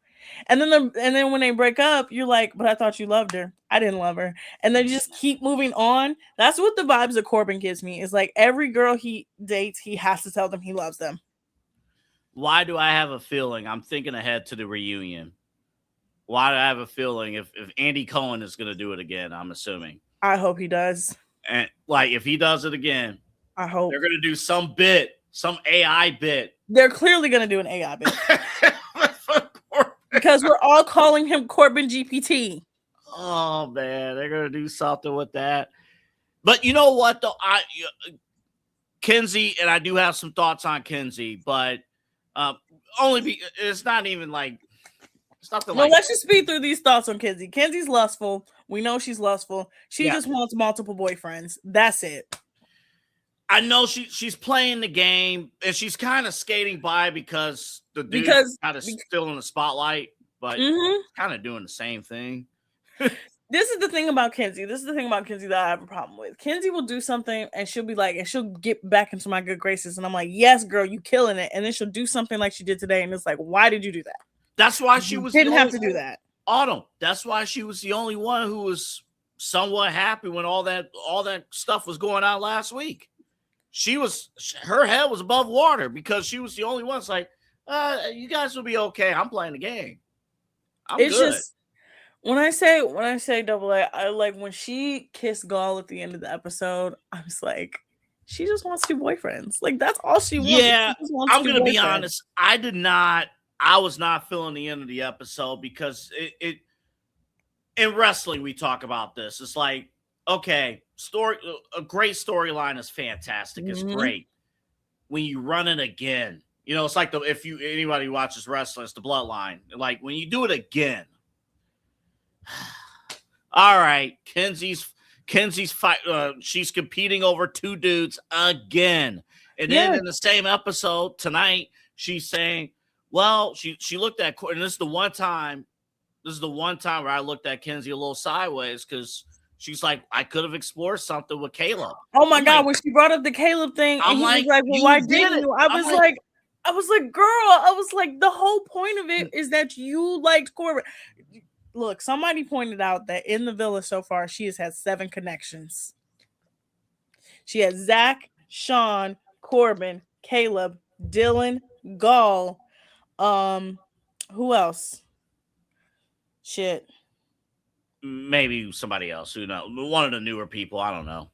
She's had at least 6 to 7. So she's had at least 6 to 7 connections, right? That's still a lot. Yeah. And I'm just like, this is week 4. This is still a lot. And the fact that she still wants to explore, and we're in week 4, girl, you have a week and a half left. Not even. I'm having a hard time keeping track of her stuff. Literally, it's this coming up Sunday and next Sunday. That the show ends in a week and a half. Literally. So I'm just like, when I say Kenzie, just like every time she does something, I'm like, oh my God. I'm like, okay, I see you, girl. I see you on the right track. And then she does something like tonight, and it's like, why would you do that? Also, she is very clearly lying when she says she's never had a roster before. Nobody is that talented to start when they don't have a roster. Yeah. She clearly hasn't had a roster before. That is very clear to me. That's why Caleb, they brought Caleb on the show specifically for her because they thought if America had it their way, she would have been gone like 3 weeks ago. Kenzie would have been gone. I thought she should have been gone. She should have been the first one out. Her and Sean, to me, should have been the first ones out. Like, for real. Dead ass. Like, to me, they should have been the first ones out. Like, they didn't really have anything in common. Because Caleb was specifically brought in for her.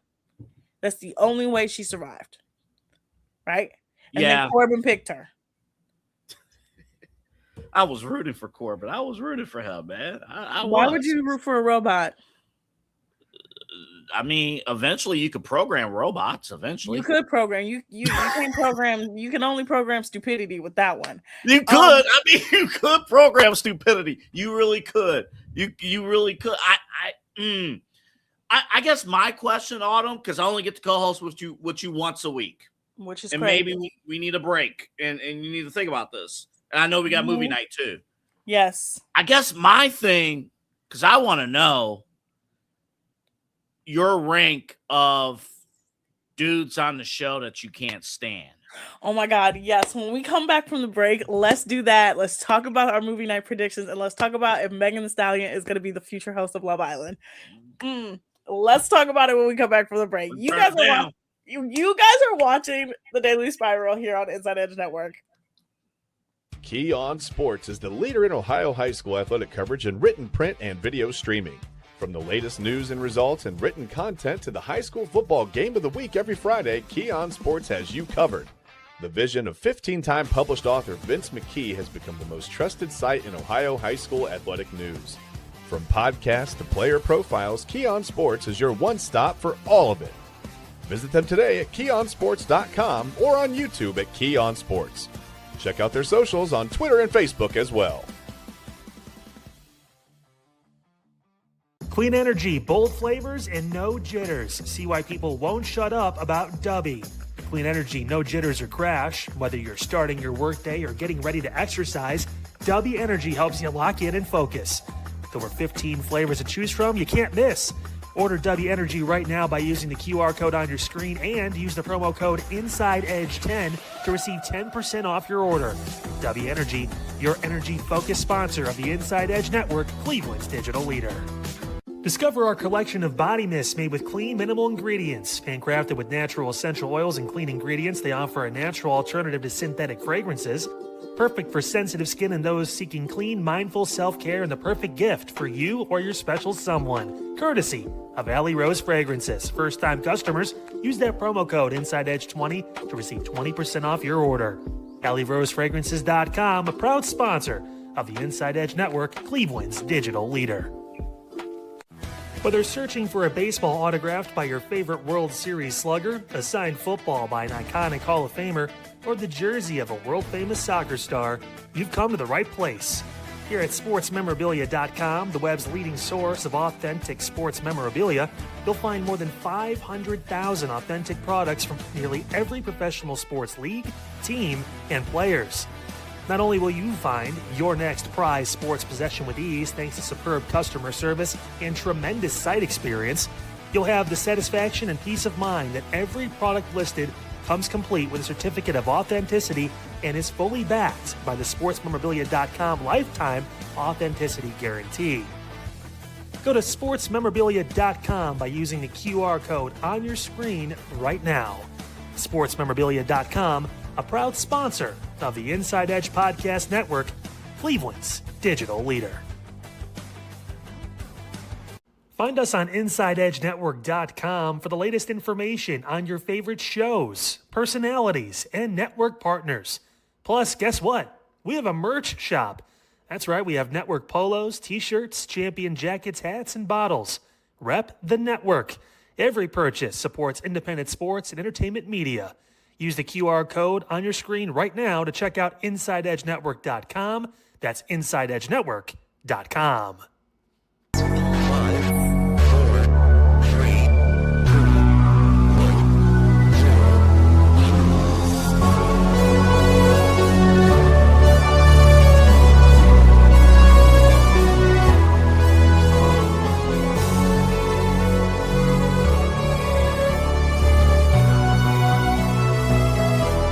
All right, welcome back to the Daily Spiral, everyone. Double A asked me a lovely question before the break. He asked me my ranking of these terrible ass men on Love Island.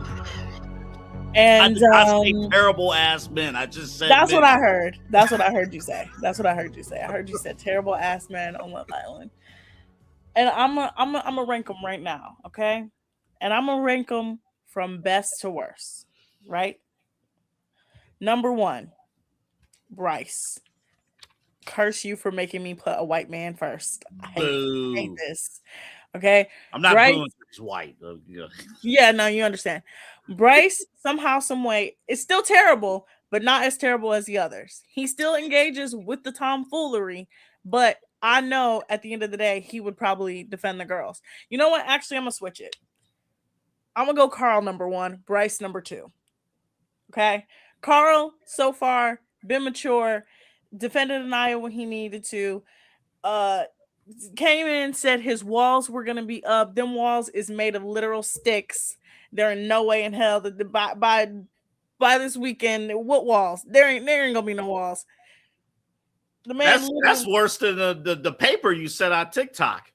Oh yeah, no, it's I watched it with my eyes tonight. It sticks. The man was rubbing her legs. He was telling her how hurt he was as he was rubbing her legs. You know, it's gonna take a while for me for you to earn my trust. It's okay. Literally. He literally brought her breakfast, checked her out, said she looked good. Like, boy, your walls is paper thin. They sticks. Okay. Carl number 1, Bryce number 2, Caleb number 3. He's just there at this point. He's just there. He's kind of coasting. He don't really talk shit. He's just there. Number 4 is Dylan. I feel bad for him. Kenzie is playing the hell out of him. I still think she's gonna choose him at the end of the day. She don't like Gaul. He strokes her ego. Yeah. I had the vibe. He was kind of entertaining that. Yeah. She was. So Dylan, then Gaul. He's bad, but he's not as worse as the rest of them. Yeah, he's not like starting lineup bad. He's just he's just coming off the bench. Like, oh yeah, he's the ugly man that you date that punishes you because he's ugly. Wow. You don't know about this? Double A, look at you. Look, okay. If you're gonna be friends with me, if we're gonna be friends, you have to understand that women go through this all the time. Yeah. We will date ugly men because we like them, because we like their personalities. They make them laugh. They make us laugh, like all these different things. We think they're attractive. An ugly man simultaneously has the best confidence and the worst confidence you will ever see, right? I don't understand it. To have the confidence of an ugly man is the thing I want to in life. I promise. Okay? They know they got to show up in other ways. Yes, exactly. Yes. Which is why they punish you for it. An ugly man will punish you because they're ugly. And that's what Gall is doing to these women. He is punishing Jen because he's ugly. I'm watching him, through a few scenes because other things are happening on the show. And I have no interest in anything that goes on with Jen. I have no interest. I forget half the time she's on the show. Yeah. And I'm just I'm watching a couple of scenes who's this dude? Mm-hmm. Oh, he's the cliffhanger? Oh, that's an interesting choice. Okay, interesting. He I don't know if he's he's emerging, but I don't know if I care. He's an ugly man. But good for him. Just think about this. Just think about what I'm saying. An ugly man punishes you because they're ugly. That's it. Okay? It's the same thing with a short man. Don't let him be both. Oh my God, you're gonna be in hell. Right? Okay. And I've had that before too, where a short, ugly man literally tried to destroy my confidence because he was short and ugly. What was he saying? Double A, he tried to sleep with me and he tried to say that he had ALS.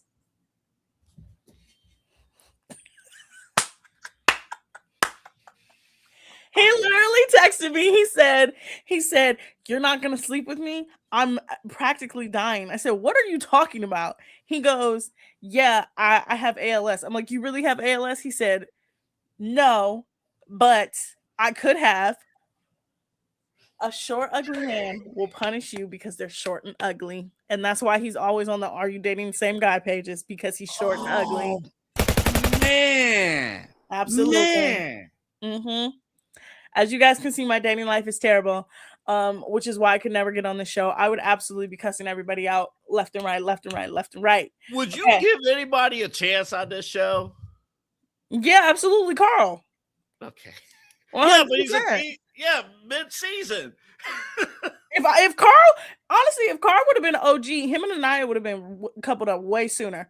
But let's get back to the list. Yes. All right, because this is where it gets bad. All right. So you got the ones outside of Carl, you got Carl, and you got the rest of them, and now we get into the terribleness. All right, the next one, Zach. Zach is bad, but he's not as bad as the rest. Zach is bad because Zach is just playing the game. Zach just wants to win. Okay, so he's constantly contradicting himself. He's constantly doing things. He's constantly positioning himself to get in the midst of everybody else because he just wants to win. He's terrible, but he's not as terrible as the rest of them. Hey, he did say the L word. He didn't remember. He literally said, "Oh, I was just joking." He's still bad. He's still terrible. And I told you, this whole him and Bryce thing and his animosity to Trinity is really, really weird. So yeah. Zach is fourth down on the list. This is going to be really difficult for me to put him here because I think he's terrible, but I'm going to put Corbin GPT next. He's just dumb. He's just dumb. He's just dumb. That's just it. He's dumb. He's regurgitating. He's 22. He's stupid. That's it. Hey, you can reprogram him and put him in next season and he'll improve. I don't want to see him on my screen after this season at all. Don't even put him on my screen. I don't want to see him on my screen. After the reunion, I want him to go back to Miami with his Jablasian ass and just stay there. Please. Okay? Yeah. Now, these next two are difficult because in my mind, I'm flip-flopping. Who could be worse? Who could be worse? Who could be worse? And only because of his behavior over the last 3 days, I have to put Sincere as second to last. Only because Sincere may be psychotic and he may be a liar, but he's not disrespectful in the ways that Kuman is. He's disrespectful, but not the Kuman level disrespect. Sincere has been disrespectful from the episode 1. Sincere has been disrespectful the entire time, But in the ways that Kuman is not just look, Sincere is terrible. Sincere is a literal sociopath. Sincere, I told y'all, he's on. Somebody said he's on the wrong show. He needs to be on Traders. Somebody say he needs to be on Traders. That's good. That's a good program for him. That's a good show. Hey, I can actually see him on Traders because I think he would do terribly, and I think he'd just be entertaining because he lies so much and he believes his own lies that I think he would just be entertaining. He would be very entertaining. He would be. But I'm putting Sincere second to last only because of Kuman's behavior over the last 3 days. If Kuman didn't act the way he did in Casa Amor, Sincere would be 100% the worst man. 100%, bar none, far ahead. But because of Kuman's behavior in Casa Amor and the way he acted at the recoupling and the way he's acted over the last few episodes and the way we know he's gonna act the ass tomorrow, he's the worst. He's the worst of the worst. But KC was upfront about it though. Like at least he didn't. It's not the fact that he's upfront about it, Double A. It's the sly comments. It's the disrespect. It's the fact that he laughing about it. It's the fact that he essentially wanted Anaya to be embarrassed. He wanted Anaya to feel how he felt on night one. On night one, he clearly was embarrassed. By the way, also remember that challenge they did when Corbin got introduced where he fell in the chair? So he clearly has been embarrassed enough times on this show to where he's like, I want everybody to feel that I'm embarrassed. Sincere's not doing that. Sincere's just a liar. Okay. At least Sincere. He wants everyone to feel good and things like that. KC wants his own instant gratification, no matter what. Sincere's a liar, but KC is trying to punish everybody. KC is trying to punish the girls. He's trying to punish Anaya. He's gonna try to punish TT if TT does anything tomorrow during movie night. So that's why I say Sincere is not as bad as Kuman. Kuman is bad.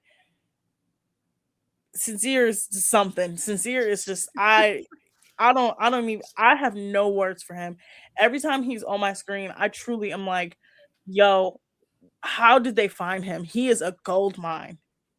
Like he is truly a gold mine of just terrible. Like he is just a terrible person. He is perfect for reality TV. Yo, he's gonna need like security or something when he goes home. I'm seeing TikTok or like somebody was like, I'm shutting down my Peacock account. I can't do this anymore because KC is still here. I can't do this anymore. I saw somebody say, I hope there's a bunch of kids that live in KC's neighborhood and they learn how to ding dong dish so every time he opens the door, it's empty.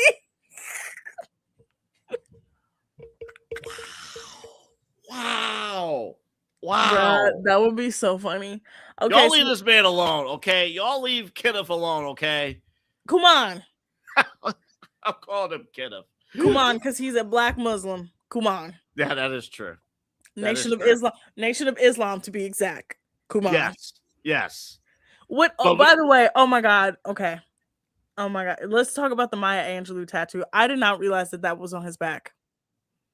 It was. It is. So you remember when Trinity got the cake thrown at her and she was like, ha ha, you missed. And then they had that whole back and forth. And she was like, and still you rise. That's because on his back, he has still I rise. Yeah, he needed to rise after episode 1. And Anaya was like, you better raise your ass down. Oh my God. When I tell you, they have been cracking me up for the last 2 days. So, okay. So let's get to movie night. We only got a few minutes left before we get to Double A's crack show, the midnight run. Movie night is tomorrow night. It is confirmed. I told y'all on TikTok, I told y'all on here that movie night was going to be on Tuesday because they need a cliffhanger for Wednesday so people get to talking about them. Did you make a selection on the Instagram page? Yes, I did. I posted my comment and then I sent them a message. I also sent them a message through the Twitter challenge because they're also doing the Twitter challenge too, which I'm guessing is probably going to be this weekend. But what do you think we're going to see? Because again, it's fan curated. This movie night. Well, what do you think we're going to see? First of all, because again, my first season was last season, season 7. This is my very first movie night experience. And I did not cheat and look back at season 6. So I want to watch this first, and then I'll go back and watch the season 6. So much. I want to, Sincere needs to be fully exposed. For me, like, this is all about, like, KC that's done. Sincere needs to be fully exposed. I don't think I still don't believe it's fully clicking with Melanie what's happening. And I think that needs to go. Selfishly, I also want to see, I don't know if it was voted on, I want to see Corbin and Kinsey have their little makeout session and say, I forgot about that. And I want that to be in the forefront just because Kenzie's exploring and doing all this. I need her to be exposed for not locking down with anybody. I need Caleb to strike back at both Corbin and Kenzie because Caleb's been in the background. He's gracefully have allowed things to play out. Caleb was all in on Kenzie, and Kenzie, just like Corbin, went behind his back. Corbin did it twice, by the way, to Caleb. So I put that down. I don't know if we're going to see that tomorrow, but I hope we see it. So because I personally have, first of all, I did also want a Kenzie moment in there too. I wanted Kenzie talking slick about Melanie in there because I think she has gotten off a little too easy. I agree. Because she talks shit about everybody and she does things and she's very slick and she gets off because the boys are worse. Yeah. So I think agree. So I think we'll definitely see Kenzie, like Casey and Corbin, because that's 100% the conversation that's been at the forefront is Casey and Corbin. And I think a lot of people really put that because they thought Anaya wasn't going to stand on business tonight. So because she stood on business tonight, and we're going to really see how they felt about her, this is going to make her be like, oh yeah, I don't even want to be your friend. Like, because again, like tonight she kind of left it open of like, maybe we could be friends, maybe not. She's not even gonna want to be their friend. Talk to them, nothing. It feels like the only drama left right now, and things could change obviously tomorrow. It feels like right now everything else has been solved except Kenzie. Yeah. And everything about Kenzie has not been solved. Everything else has been solved. Is Kenzie and Zach, because Zach, yes. I also think we're gonna get him talking slick about everybody because Zach is also the main cause of a lot of the problems. Like Trinity and Bryce almost broke up because of him. Anaya and KC pretty much broke up because of him. Yes. So I think Kata, and she needs answers. Yes, I think Kata.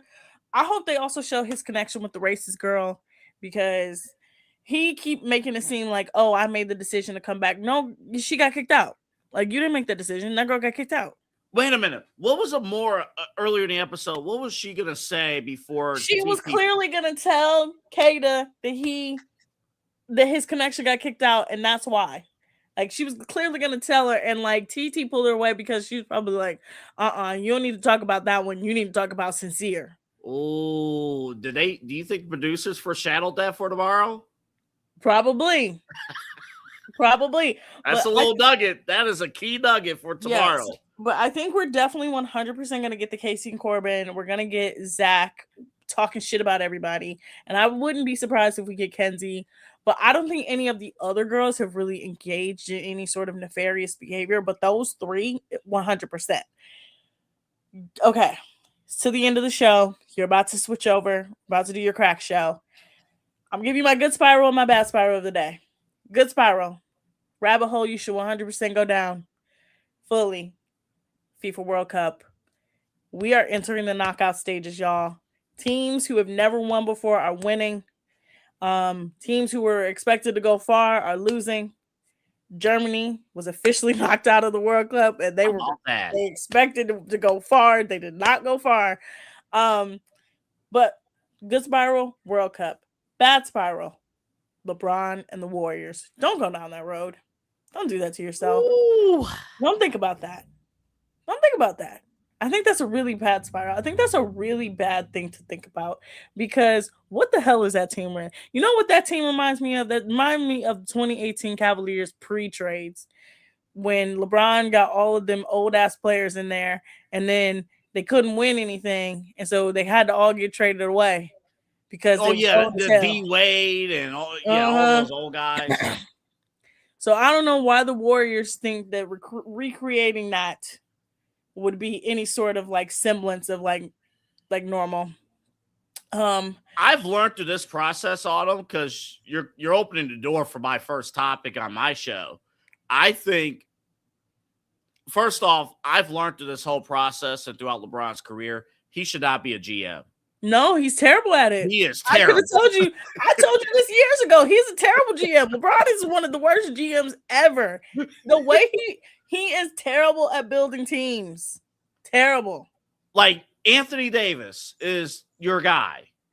I don't understand it. I don't understand why. I think it's smokescreen. I think if it's really his guy, fine. I hope the Bay Area has some phenomenal medical facilities. I just don't think it's gonna happen. I don't even want to go down. Like that's what I'm telling y'all. Don't even go down that road. Don't think about it. Just save yourself the headache. Even though Skip Bayless is cooking them right now, and I don't even like Skip Bayless, but Skip Bayless is cooking them on Twitter because it like why would you why Anthony Davis is bad. Yeah, but he's terrible. Now, Autumn, you know the tradition when we switch studios. There's one. Eli, play it. Play it. Oh, I would love Bring to. me some joy. I would love to. Autumn. You know what we got to do? Play it. Hold on. Switcherooski. Boop. There I am. As we at midnight. Mm-hmm. And your season winner of Love Island, everybody, KC. Hate to spoil it for everybody. It's the way that they're all like every time it kills me about this clip is that they're all trying not to laugh at him. They're all trying so hard not to laugh at him because it's so funny. Autumn, I gotta be honest with you. I know we gotta hand it over to AA. Mm-hmm.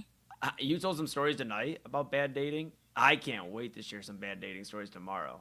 Oh, I cannot wait. Eli, you have to watch movie night tomorrow. This is mandatory. Autumn, how would I be able to spiral with you if I don't? This is mandatory. Just like Chad has to watch it too. Chad, I know you're listening. You also have to watch movie night. Movie night is mandatory to watch. Okay? Yeah, movie night is like of all the episodes, and like there's a few where it's like mandatory appointment viewing. Tomorrow is appointment viewing. Yeah, I'm excited. Movie night. I'm excited. Gotta watch it. When is the show's finale? Love Island.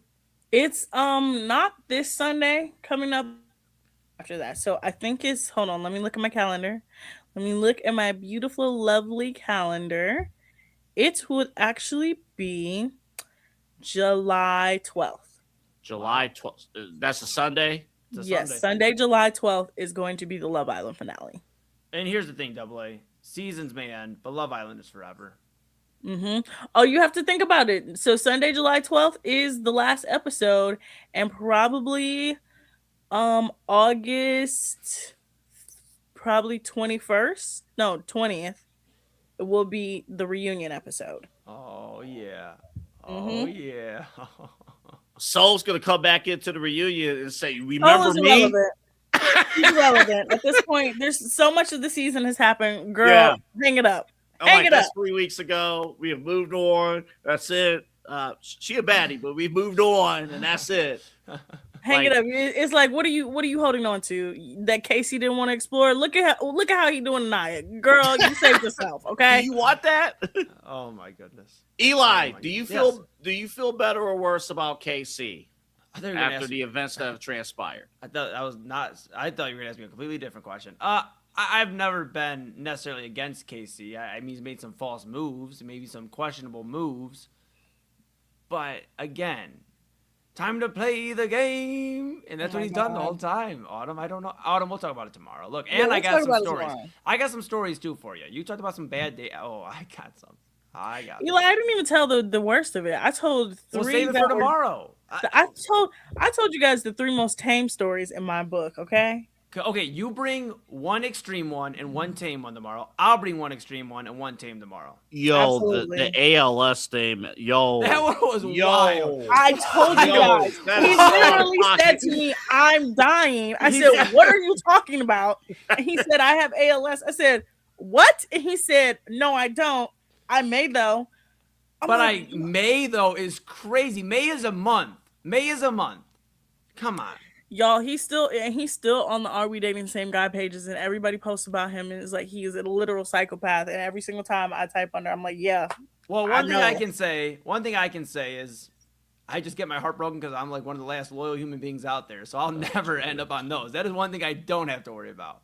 Now, finding true love, well, it's time for midnight. About to end up going on the speeding dating stuff. I don't know. Dude, I talked about, okay, we got to go to Midnight Run. I've talked about it, though. I think it'd be fun. I mean, I think it would be fun, too. Speed dating?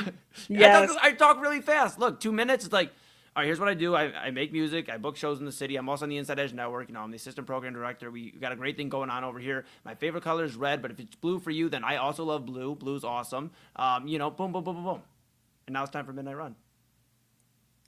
All right. I'll see you guys tomorrow. Eli, again, appointment television. Y'all, it's movie night. That's the whole episode. I'm sorry. We're going to do recap everything. Movie night tomorrow. We're going to talk about the fallout. Thank you, guys. Double A, enjoy your crack show. We're talking LeBron and AD, plus I'm going to let you know 7 up, 7 out. The 7 teams who's going to the NFL playoffs and the 7 who's coming out. He's really bored, you guys. On Midnight Run.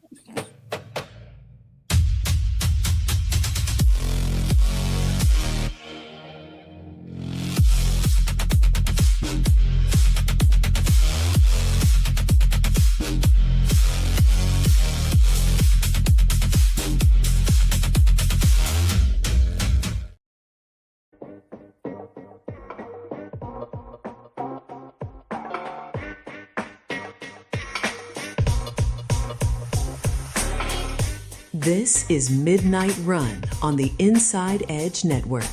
Here's your host, Anthony Alford.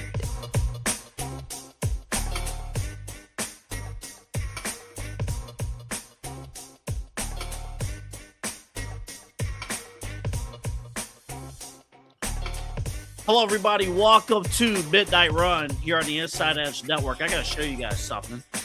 Hold on. Look what came in today. My new Alley Rose candle just came in today. This is the summer collection, the sage candles. These are phenomenal. These are great, and I just got it today. My office smells phenomenal. It's fantastic. And remember, if you're a first-time customer, go to alleyrosefragrances.com. Use the promo code InsideEdge20. I'm just letting you know this smells fantastic. And what's great about these candles, first off, when it comes out of the box, it smells great. Okay. But also hand poured in small, super small batches, 40 to 50 hour burn time. And I would even take the over, honestly, because these last. This is good stuff right here. And I will tell you something else here, folks. The competition, you get those stick candles, and they only take like the middle part of the wax, and that's it. You see, can't point it out here. This is all even out. This is good stuff. Alleyrosefragrances.com, alleyrosefragrances.com. Your first-time customer, use the promo code InsideEdge20. Stored right there in my office. My whole place. Omar is not lying to you when he says he comes here and my place smells phenomenal. Absolutely. I actually had to overcome the strong smell of bacon wrapped honey buns. And the candles did that. Handle business. alleyrosefragrances.com. Ladies and gentlemen, as we enter into free agency in the NBA, let's be real about certain things. I'm going to stand by. I have thoughts on LeBron. I will hold back on certain thoughts until a decision is made.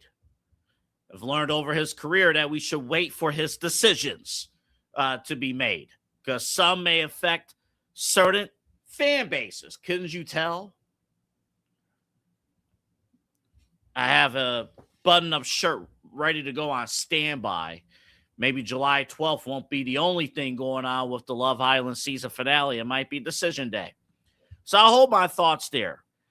But do we honestly believe that the holdup with LeBron joining the Golden State Warriors is Anthony Davis? Do you really believe in any package deal with LeBron James is Anthony Davis or bust? I think he's full of it. I think Clutch Sports is trying to work the room. And it's very obvious they're trying to work the room with everything, including us here in Cleveland, including us, with any comments in terms of the Cavs, in terms of what, how they can move, how they're trying to move. It's all smoke screen. First off, we got to understand the Washington Wizards, the way they're viewing their organization right now, they feel like after years of garbage, we have Trae Young.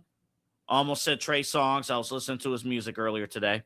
You have Trae Young, you have Anthony Davis. You're able, like, oh, let's drive up AD's value, but also there was a 0.5% chance of LeBron joining the Wizards. I don't think that's going to happen, but the whole point is driving up Anthony Davis and his value. I get it. Absolutely get it. We saw earlier today, Draymond Green opted out of his deal, the clear space. And then Porzingis signed a new deal, so that space may not be there anymore. That's why all this is BS. You're going to really go out of your way. Hey, I want to. It comes down to what LeBron, what does he want to do? What does he want to do? I understand the ideal scenario is to eat the cake and, have the ice cream too. Championship contending team, play with your best friends, lifestyle, not much of a change. I mean, going from Los Angeles to the Bay Area, San Francisco, you could still fly down to Southern California. Like, it's not that much of a change. But he also wants to get paid too. I have a hard time believing that a roster full of older dudes.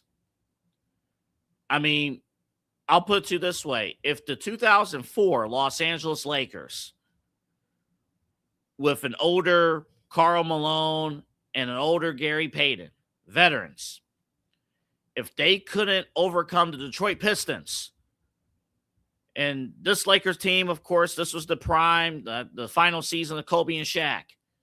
If they couldn't overcome the Detroit Pistons in 2004, what makes you think that the ageless Golden State Warriors will overcome the New York Knicks, will overcome the Boston Celtics? What makes you think they won't get ran out of the gym by Oklahoma City or San Antonio? Or Minnesota. Sorry, you know where that came from. Come on now. Come on. Let's be real about this situation. Or even the Lakers themselves. So let's be real about this situation. This whole LeBron and AD thing, this is complete smokescreen. I think everything is still on the table for LeBron James. And Clutch Sports, they've been around the game. They know the game. If you didn't know any better, Rich Paul is the second NBA commissioner behind Adam Silver. And Maverick Carter is the third. Clutch Sports is the co-owners of the NBA, unofficially. You don't think right now they are working the room, they're working the phones, they're trying to figure out what they want to do and seeing which teams, seeing what's going to happen, seeing, the room? Come on now. Let's be real about this. Let's be real. You really think the holdup is LeBron and Anthony Davis? A guy who you're guaranteed is not going to finish the season. Well, that's a guarantee. And this also proves the point, too. If LeBron is actually serious about having Anthony Davis, LeBron shouldn't be a general manager. Autumn brought up a great point that I kind of forgot about. The 2017 or 17-18 Cavaliers, we remember, the young guns at the end of the season, but at the beginning of the season, it was a ton of old heads that joined LeBron because LeBron wanted to play with his best friends. Turned out his best friends were all old and slow, and they had to be traded away. And in fact, the Cavaliers looked, and then I believe Kobe Altman, this was one of his first year on the job, looked and said, this roster is too old. They can't run the floor against, at the time, the Boston Celtics, the Toronto Raptors, the Atlanta Hawks. You can't run. And they went all young. That's how you got to win. So we'll see. There is another topic at hand that I'm not ready to tackle yet. I'm just going to be honest. I'm going to be brutally honest. I am not ready to accept a world where LeBron James is wearing a Golden State Warriors uniform. I'm not ready to accept that. There are a ton of topics, ton of sports topics I have no problem getting into and addressing and getting after it. Emotionally, as a Cavs fan, I do not know how to handle LeBron James in a Golden State Warriors uniform. I guess I have to talk myself into it. I had on the rundown, talk myself into the Cavs running it back. I'm going to push that to tomorrow. When we come back from break, I need to face my fears. Actually, Eli and I will both face our. Matter of fact, hold up. Put up Hawks _ ATL678. Always denial before acceptance. I know.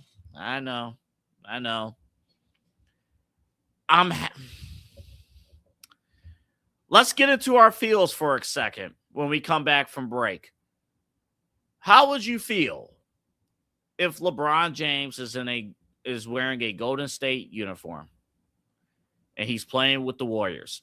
I'm not even talking about from a basketball X's and O's standpoint. I'm talking from a standpoint of a fan. I'm talking from a standpoint of we faced the Warriors 4 straight years in the NBA Finals. We just celebrated a week ago. 10 years of the Cavaliers winning the 2016 NBA championship. We just celebrated this. And there is a possibility, we can't shield from it, that our GOAT, LeBron James, could be wearing their uniform next season. We'll face our fears. We'll face our feelings next on Midnight Rush. Key On Sports is the leader in Ohio high school athletic coverage in written, print, and video streaming. From the latest news and results and written content to the high school football game of the week every Friday, Key On Sports has you covered. The vision of 15-time published author Vince McKee has become the most trusted site in Ohio high school athletic news. From podcasts to player profiles, Key On Sports is your one stop for all of it. Visit them today at keyonsports.com or on YouTube at Key On Sports. Check out their socials on Twitter and Facebook as well. Clean energy, bold flavors, and no jitters. See why people won't shut up about Dubby. Clean energy, no jitters or crash. Whether you're starting your workday or getting ready to exercise, Dubby Energy helps you lock in and focus. With over 15 flavors to choose from, you can't miss. Order Dubby Energy right now by using the QR code on your screen and use the promo code InsideEdge10 to receive 10% off your order. Dubby Energy, your energy-focused sponsor of the Inside Edge Network, Cleveland's digital leader. Discover our collection of body mists made with clean, minimal ingredients. Handcrafted with natural essential oils and clean ingredients, they offer a natural alternative to synthetic fragrances. Perfect for sensitive skin and those seeking clean, mindful self-care, and the perfect gift for you or your special someone. Courtesy of Alley Rose Fragrances. First-time customers, use that promo code InsideEdge20 to receive 20% off your order. AlleyRoseFragrances.com, a proud sponsor of the Inside Edge Network, Cleveland's digital leader. Whether searching for a baseball autographed by your favorite World Series slugger, a signed football by an iconic Hall of Famer, or the jersey of a world-famous soccer star, you've come to the right place. Here at SportsMemorabilia.com, the web's leading source of authentic sports memorabilia, you'll find more than 500,000 authentic products from nearly every professional sports league, team, and players. Not only will you find your next prized sports possession with ease thanks to superb customer service and tremendous site experience, you'll have the satisfaction and peace of mind that every product listed comes complete with a certificate of authenticity and is fully backed by the SportsMemorabilia.com lifetime authenticity guarantee. Go to SportsMemorabilia.com by using the QR code on your screen right now. SportsMemorabilia.com, a proud sponsor of the Inside Edge Podcast Network, Cleveland's digital leader. Find us on InsideEdgeNetwork.com for the latest information on your favorite shows, personalities, and network partners. Plus, guess what? We have a merch shop. That's right, we have network polos, t-shirts, champion jackets, hats, and bottles. Rep the network. Every purchase supports independent sports and entertainment media. Use the QR code on your screen right now to check out InsideEdgeNetwork.com. That's InsideEdgeNetwork.com.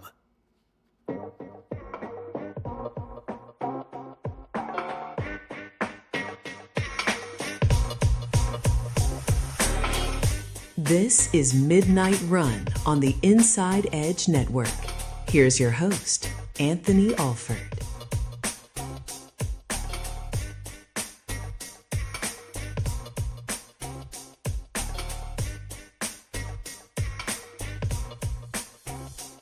Here with you until 1 o'clock. Welcome back to Midnight Run here on the Inside Edge Network.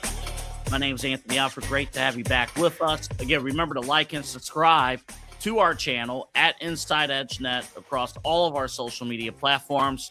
If you're watching us on YouTube, hit the notification bell right underneath our videos so you can subscribe and get all of our updates when we're on live. Typically, we're live with live programming, I believe, 7 to 8 hours a day, depending on the day. And then we also have replays throughout as well. So we're pretty active, starting with the Inside Edge Morning Show. Our guy Omar has it taken care of starting at 10 a.m. And we go all the way to this show, Midnight Run, take you through. And then we also have weekend programming as well. Real Talk with Papa Moon, Saturdays at 5, our mental health podcast. And then the main event with myself, Eli Moon, and Rob Brzezicki, Sunday nights, 9 p.m. right here on the Inside Edge Network. Also, remember, we have a Roku app. Search Inside Edge Network on Roku. You can take us on the go, fire us up on the Roku app, be ready to go. And check out our website, InsideEdgeNetwork.com. InsideEdgeNetwork.com. See our schedule, personality profiles, and our merch store as well. Plus, if you notice, we have a QR code at the corner of the screen. That's a direct link to our wonderful partners here at the Inside Edge Network. Give them a shout, hook them up. They do a great job always, across the board. As mentioned earlier, Alley Rose Fragrances, Fanatics, all of that. Okay. I mentioned all the things that we needed to, because we need to support, and we, as we call in the business, reset. But I can't run from this anymore. And Cavs fans, I don't think you can run from this either. There is a real chance, because sometimes when we don't believe, or sometimes when we fear something, we try to talk ourselves out of it. Like, there's no way LeBron, like Anthony Davis, come on now. And this is one of those cases. It's not the idea that LeBron and the Golden State Warriors would suddenly become favorites to win the NBA championship. They wouldn't. They would not.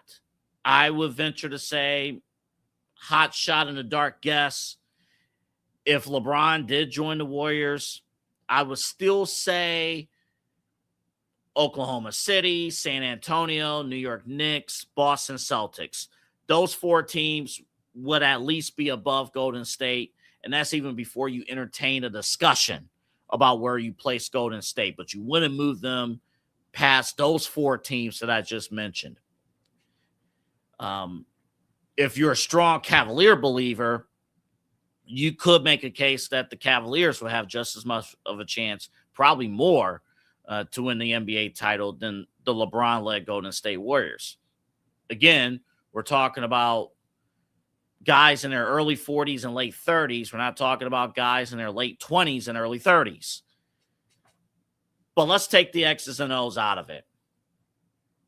Let's talk in our feelings for a second, because there is a chance this can go down.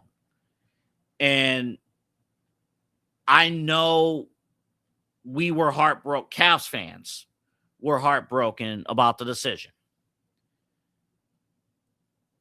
I know we didn't react too harshly about LeBron going to the Lakers because, all right, you won the championship. We kind of still was in the honeymoon period, even though we have lost 2 after, 2017, 2018, we lost both those years. But we were still in the honeymoon period as fans. And with LeBron and going to the Lakers, we understood, okay, live your life, your lifestyle, cool. And we don't have an emotional attachment to the Lakers other than it's that famous team out west that the legends have played for. Kobe, Shaq, Magic Johnson, you name it, they played for the Lakers. Kareem, all those guys. This is different. If LeBron joins the Golden State Warriors, he needs to shut the hell up about talking about legacy and chasing rings and stuff and how he should be considered the greatest of all time and how a city like Cleveland should fully embrace him. He's full of shit if he goes to the Golden State Warriors. End of story. Full of it. You mean to tell me you go for battle 4 straight years here in Cleveland and then some with the Lakers? Lakers, Warriors, all those things. And then we're going to get lectured and say, none of that matters. Stephen Curry is actually one of my best friends. And all along, I want to be teammates with him. And you ought to be accepting of me wearing a Golden State Warriors uniform. No, I will not do that. No, absolutely not. And if I'm sitting here looking petty, I'm sorry. My team went to war with that team for 4 straight NBA finals. I watched that team steal championships away from us by acquiring Kevin Durant. We should have had 2, maybe 3 titles. But Kevin Durant's punk ass had to join that super team because somehow winning 73 regular season games wasn't enough. And now all of a sudden, we should just suddenly be okay with LeBron James putting on a Golden State Warriors uniform. No. And then when the Warriors face the Cavaliers, when they come to town, whenever that is on the regular season schedule next year, we're supposed to stand up and applaud LeBron James while he's wearing the exact uniform that prevented us from winning multiple titles. And we went to battle. We went to war with. But it doesn't surprise me. If you look over the career arc, we're talking about rivalries, this generation never embraced it. We tried to speak into existence the LeBron-Carmelo Anthony rivalry. No, they're best friends. No, can't do that. So there won't be a Magic Johnson, Larry Bird type of situation. Nah, LeBron and Melo are best friends. Okay, fine. Then we try to speak into the LeBron D Wade battle. I remember there was an April regular season game, I think in 2008 or 2009, where they went to battle. And like you saw prime D Wade before the injuries and LeBron just going after it. I think it was a Sunday afternoon in April in 2009, and they went to battle. No, they're best friends. They joined the team together. That's okay. Even if you look back at those Warriors-Cavs finals, Eli and we were talking earlier in the day. I asked Eli, I'm like, how many of those Warriors-Cavs games in the finals, how many of those finals games were close? Yes, there were star-studded making, superstar performances. I'm talking about competitive games. The all-time 2016 NBA Finals that we love, and obviously we love for good reasons. We got what we want out of it. Game 7 was legendary. Games 1 through 6 sucked. There was no competitive spirit. But again, same generation, my generation, millennial generation, that says, oh, it's okay if we're just, we're all friends. We'll do it all again tomorrow. We'll do it all another day. No.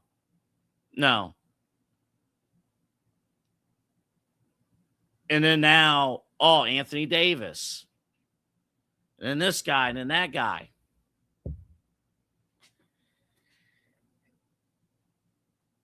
I haven't talked about this before because, to be perfectly honest, as a sports fan, we go out of our way to support our teams.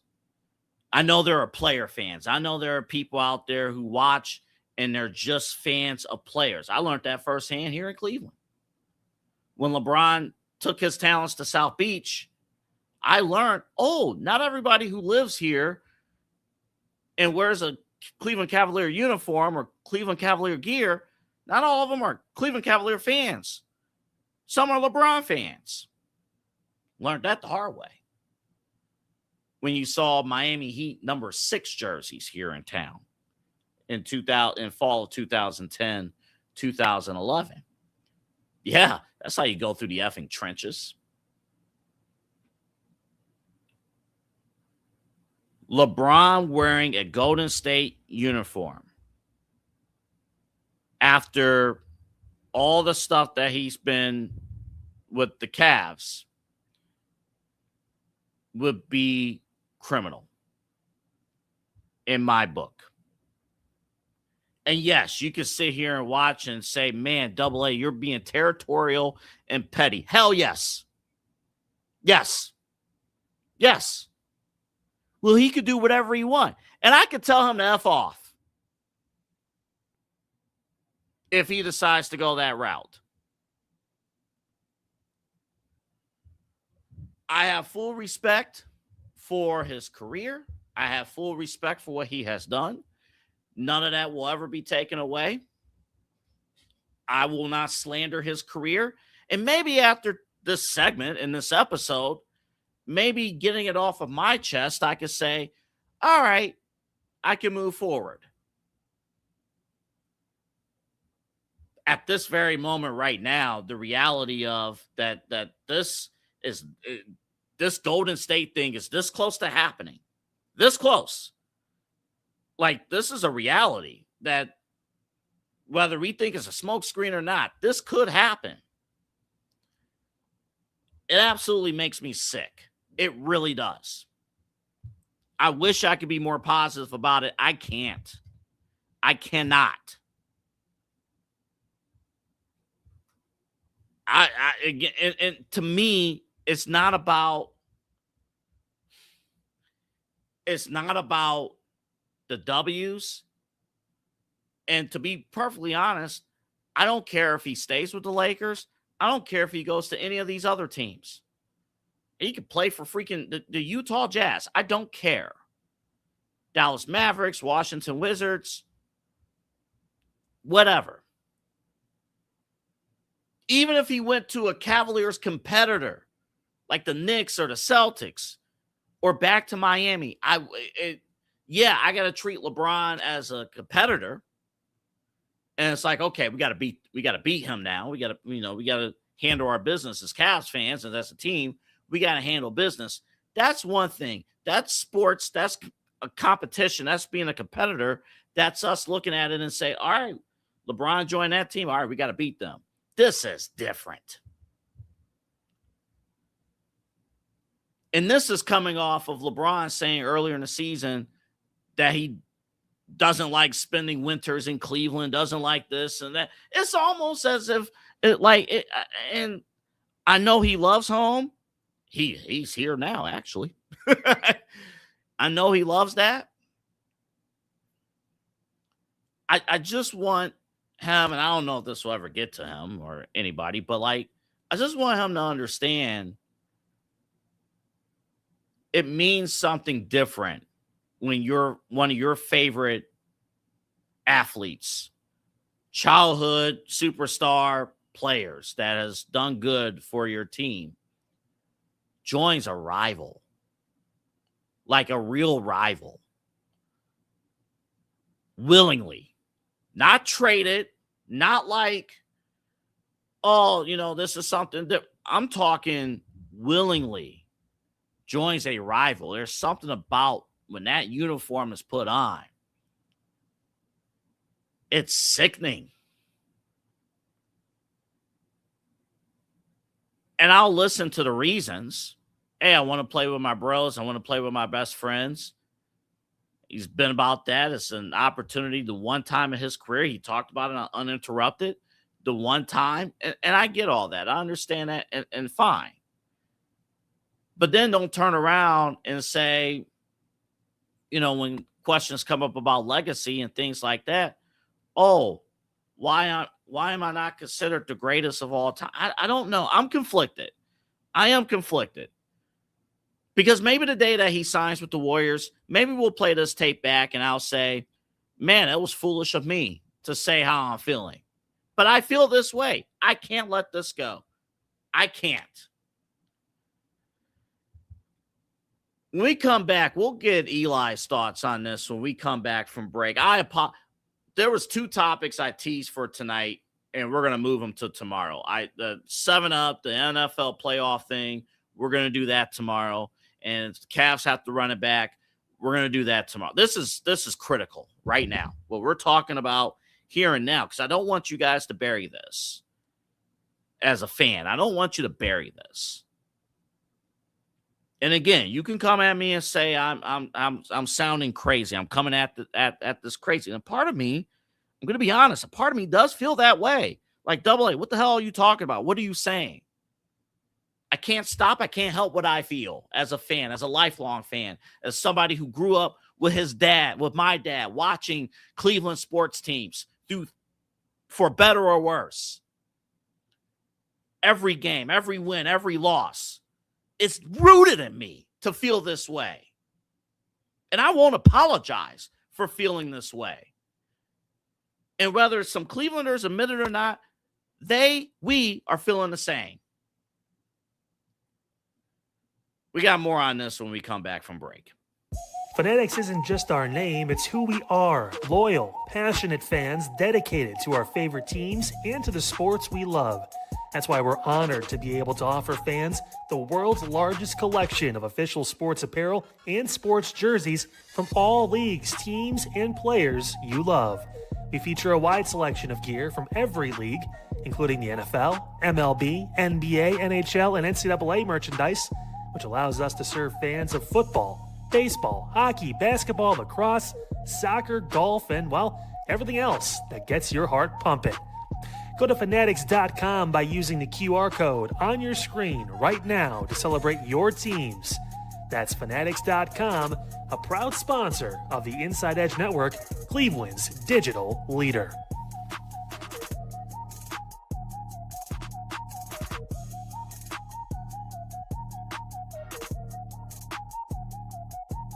Small business owners are superheroes, but nowadays running your business means doing so inside your shop and on social media. That's why you should make Omega Video Marketing your sidekick. With a decade of content creation experience, I create dynamic, informative, and fun videos for your specific social needs that will increase brand awareness, get you more followers, and keep your social pages and websites current and fresh. I offer flexible pricing and turn times and will work with you to understand your brand and your story. All of that comes from the heart. My award-winning expertise is just the cherry on top. So let's get connected. After all, your brand is the alpha and my expertise is the omega.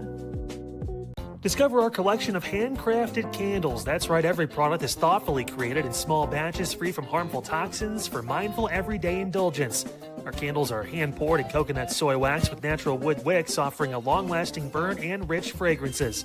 Create a cozy, safe ambiance for your home with candles from Alley Rose Fragrances. First-time customers use the promo code InsideEdge20 to receive 20% off your order. AlleyRoseFragrances.com, proud sponsor of the Inside Edge Podcast Network. Moser Moments Photography is a husband and wife wedding photography team based in Cleveland, owned and operated by InsideEdge Network's very own Ryan Moser and his wife Hallie. For the past 10 years, they've captured more than 100 weddings across Northeast Ohio and beyond, always working together as a true two-person team. Their style centers on authentic, emotional storytelling, documenting the real moments between two people in love and creating images that feel natural, comfortable, and true to the couple. Rooted in Northern Ohio but inspired by their travels, Ryan and Hallie bring a warm, personal approach to every wedding day. Their work blends experience, consistency, and a genuine passion for helping couples relive their best day through timeless photography. Learn more at MoserMomentsPhotography.com by using the QR code on your screen right now. MoserMomentsPhotography.com, a proud sponsor of the Inside Edge Network, Cleveland's digital leader. Oh, what's up, Inside Edge Network? It's Omar Clausel from the morning show. Had a jam-packed Monday, just getting you set for the rest of the week, honestly, doing that weekend catch-up. A lot of World Cup action happening. You get the round of 32 starting. We also had community chat. Eli and I kind of touched on some of the events that we went to this weekend and previewed the events happening this weekend. So yeah, make sure you check us out, InsideEdgeNetwork.com. Check out some of our partners as well. Make sure you tune in. Inside Edge Network. It's all happening, baby.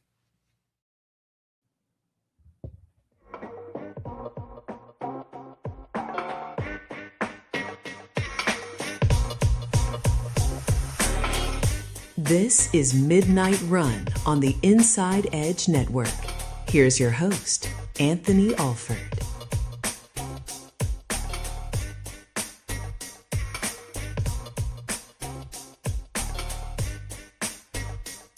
By the way, Omar's going to have a busy show coming up in the morning. One of the most epic days, probably the best day of the World Cup since the beginning of the tournament happened today. So Omar will have you covered with the World Cup Minute, part of the morning show coming up at 10 a.m. Right here on the Inside Edge Network. This show has turned into therapy for me, I guess. It's therapy, and for anybody watching, listen. Let's bring in Eli. Eli Moon's my producer and host of Inside Edge Primetime with Chad B. Every night, 10 o'clock here on the network. And just recapping, if you guys are just joining us, we're not talking X's and O's. We're not talking about anything else. But as a Cavs fan, let's get into it. How would you feel if LeBron James joined the Golden State Warriors? And maybe I'll feel differently in 10 days, but right now I kind of shoved the feeling away and maybe I dismissed it. I would feel sick to my stomach, to be perfectly honest. And yes, I'm being petty. Yes, I'm being territorial, but I don't care. I know how I feel as a Clevelander, as a Cleveland sports fan, as a Cavs fan, knowing how much we went through those battles.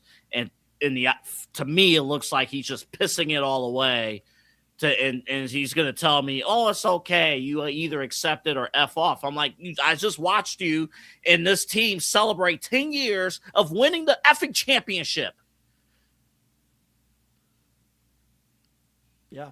Yeah, Eli, I can't even transition and give you a question. Yeah. Just start talking. Yeah, you're all good, Double A. It's a lot to unpack. How do I want to start this?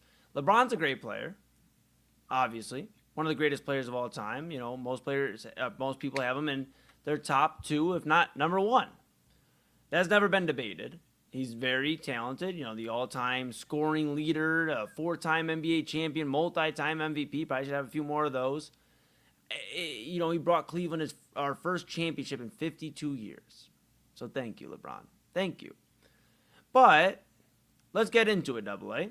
The big reason why a lot of people are not so keen on wanting to put LeBron over Michael Jordan or whoever you have at number 1. I'd be surprised if it wasn't Michael Jordan, maybe Kareem. But regardless, I'd be kind of on the side at this point of the people that are not going to put LeBron at number 1 because he's absolutely needed the perfect terms everywhere he goes to win a championship.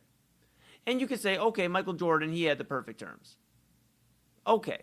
Michael Jordan didn't team up with Larry Bird and Magic Johnson, and he didn't go pull up some other guys. He didn't bring Dominique Wilkins in at one point to be his wing. I mean, he didn't do that. Sure, he has Scottie Pippen. Sure, he has some other very talented players. But there was a clear number 1. You think of Kobe Bryant. Sure, he had Shaquille O'Neal. They teamed up for a little bit, and then they split. Kobe wanted to do it by himself. Sure, he had help by Paul Gasol and Ron Artest or Metta World Peace, whatever you'd like to know him at that time. He had help because great players get help. But for LeBron, it's always, I have to have the perfect situation to go to. Let's look at it from his whole career. Starts in Cleveland. Obviously, that's not perfect because Cavs were a dumpster fire when he first got here. They worked to an 07 NBA Finals appearance, get bounced by the Spurs in a sweep, and he leaves for Miami. Why, Double A? Because it was the perfect situation at the time. Couldn't overcome Boston and then Orlando. Couldn't overcome them, and he had 2 of his buddies, Dwayne Wade and Chris Bosh, that he could team up with in Miami. A change of scenery, go to Florida. Perfect situation. Why not? So there he goes. Not 6, not 7, not 8. Yeah, not even 4. But with that being said, you look at when he comes back in 2014.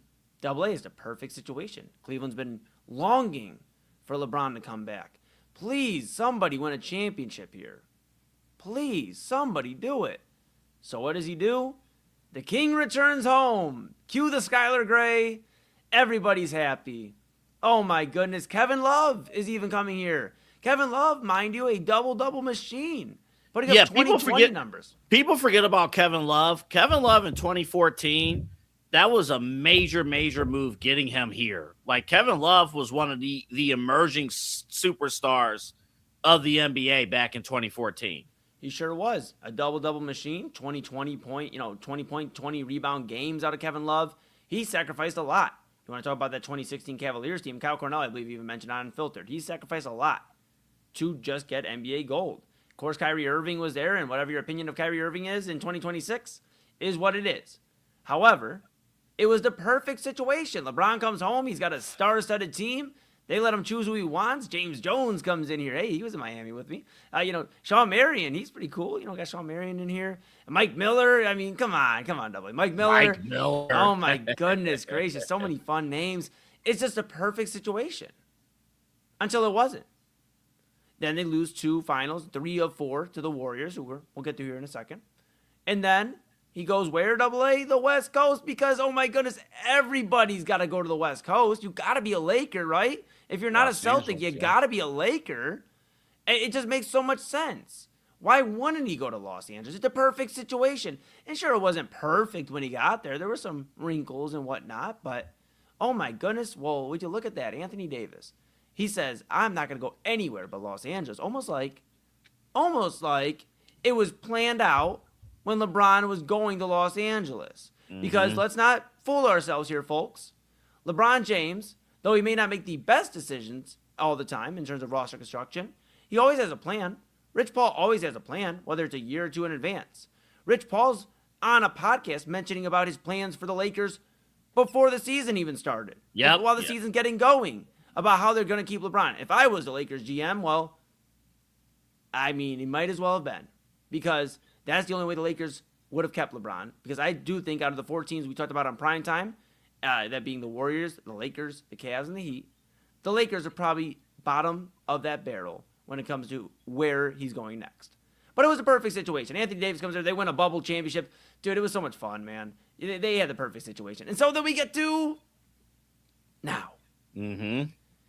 And when you think of perfect situations, you think of the Lakers. Probably not, man. They're going to run it back. Probably not. Jalen Duren may go there. Probably not going to happen. You think of the Heat. Sure, Giannis would be a lot of fun. And Bam. And, you have that experience of Team USA. It's nice, AA. But it's not perfect. Right. So then, and when you talk about the Miami lifestyle, he's obviously not in his 20s anymore. He has a full family and, right. Yeah, no. So it's a good situation, AA. But LeBron doesn't look for good. He looks for perfect. So we look at the Cleveland Cavaliers. Okay. Well, he's coming home. Cleveland, he's played here twice. 2 extensive runs here. He's got a championship. He could do the Skylar Grade Q. Boom, back on. It looks nice. And then you look at the roster and I don't know. And then you look at Golden. Oh, my goodness, AA. We're here. Boom. Golden State. Sure, it may not be perfect on the outside looking in. People have been discussing all day while these reports have been coming out. Steph Curry's getting older. Draymond Green's getting older. Heck, right now, constructed, Jimmy Butler's getting older. And if you swap him out for Anthony Davis, he's getting older. I know he's 33, but his body's 38. So exactly. if you look at that, it may not be perfect on the outside looking in. But you brought up a very interesting point on your last segment here before we went to break. LeBron and his buddies. First off, how many buddies do you have to play with to show that you're a team rah-rah camaraderie guy? I mean, you played with every buddy you could think of. Yeah. I mean, I know you didn't play with Melo, but geez, you might as well. You played with every single person that you could think of that was a buddy. I mean, the only way you could have looked crazier if you're LeBron James in terms of jumping from one team to the next is if you teamed up with Boston. That would have really shell-shocked everybody. If he teamed up with Paul Pierce and those guys, it was never going to happen. But that would have been crazier. However, we're here, and we're looking at it from the outside looking in. And we're here in Cleveland. Cleveland's digital leader. And the world's like, why would he go to a bunch of old players? Well, 1, LeBron's older. He'd have to be the oldest guy on that team. 2, he's going to California. He lives in Los Angeles or outskirts of Los Angeles. So it's not a very far trip. Yeah, he could fly. He'll be fine. His family's there, already there. Why would he uproot? We brought up his daughter Zuri, who's 11 years old. That's a lot for somebody to uproot their entire family before they even enter their teenage years. She's growing her life there in California. So that's a lot for LeBron to do that to the family, to Bryce, to Bronny, to his wife. It's a lot. So California, the players, and now there's no pressure. The perfect situation for LeBron James. Because at this point, it's not about winning championships. Anybody looking at this about winning championships is incorrect. It is about LeBron having his perfect situation. LeBron, his entire career, has wanted to eat it, have his cake and eat it too. And though this may not amount to a championship, this is why LeBron is going to end up as a Golden State Warrior, because in his mind, this is the perfect situation. He won't go anywhere unless it's absolutely on his terms. And this is what it is. To answer your question, to hand it back to you, I'd feel absolutely disgusted. I think we have just different discussions about LeBron in terms of a greatest of all time. Because how many teams can you jump around to and make it perfect for you to win? Greats make situations great. They don't go to a situation that's great and leech off of it. That's what we discussed with Kevin Durant. And I know it's not the same. Durant went the year after, but that's how I would feel, AA. Not to be elongated, but you got me thinking.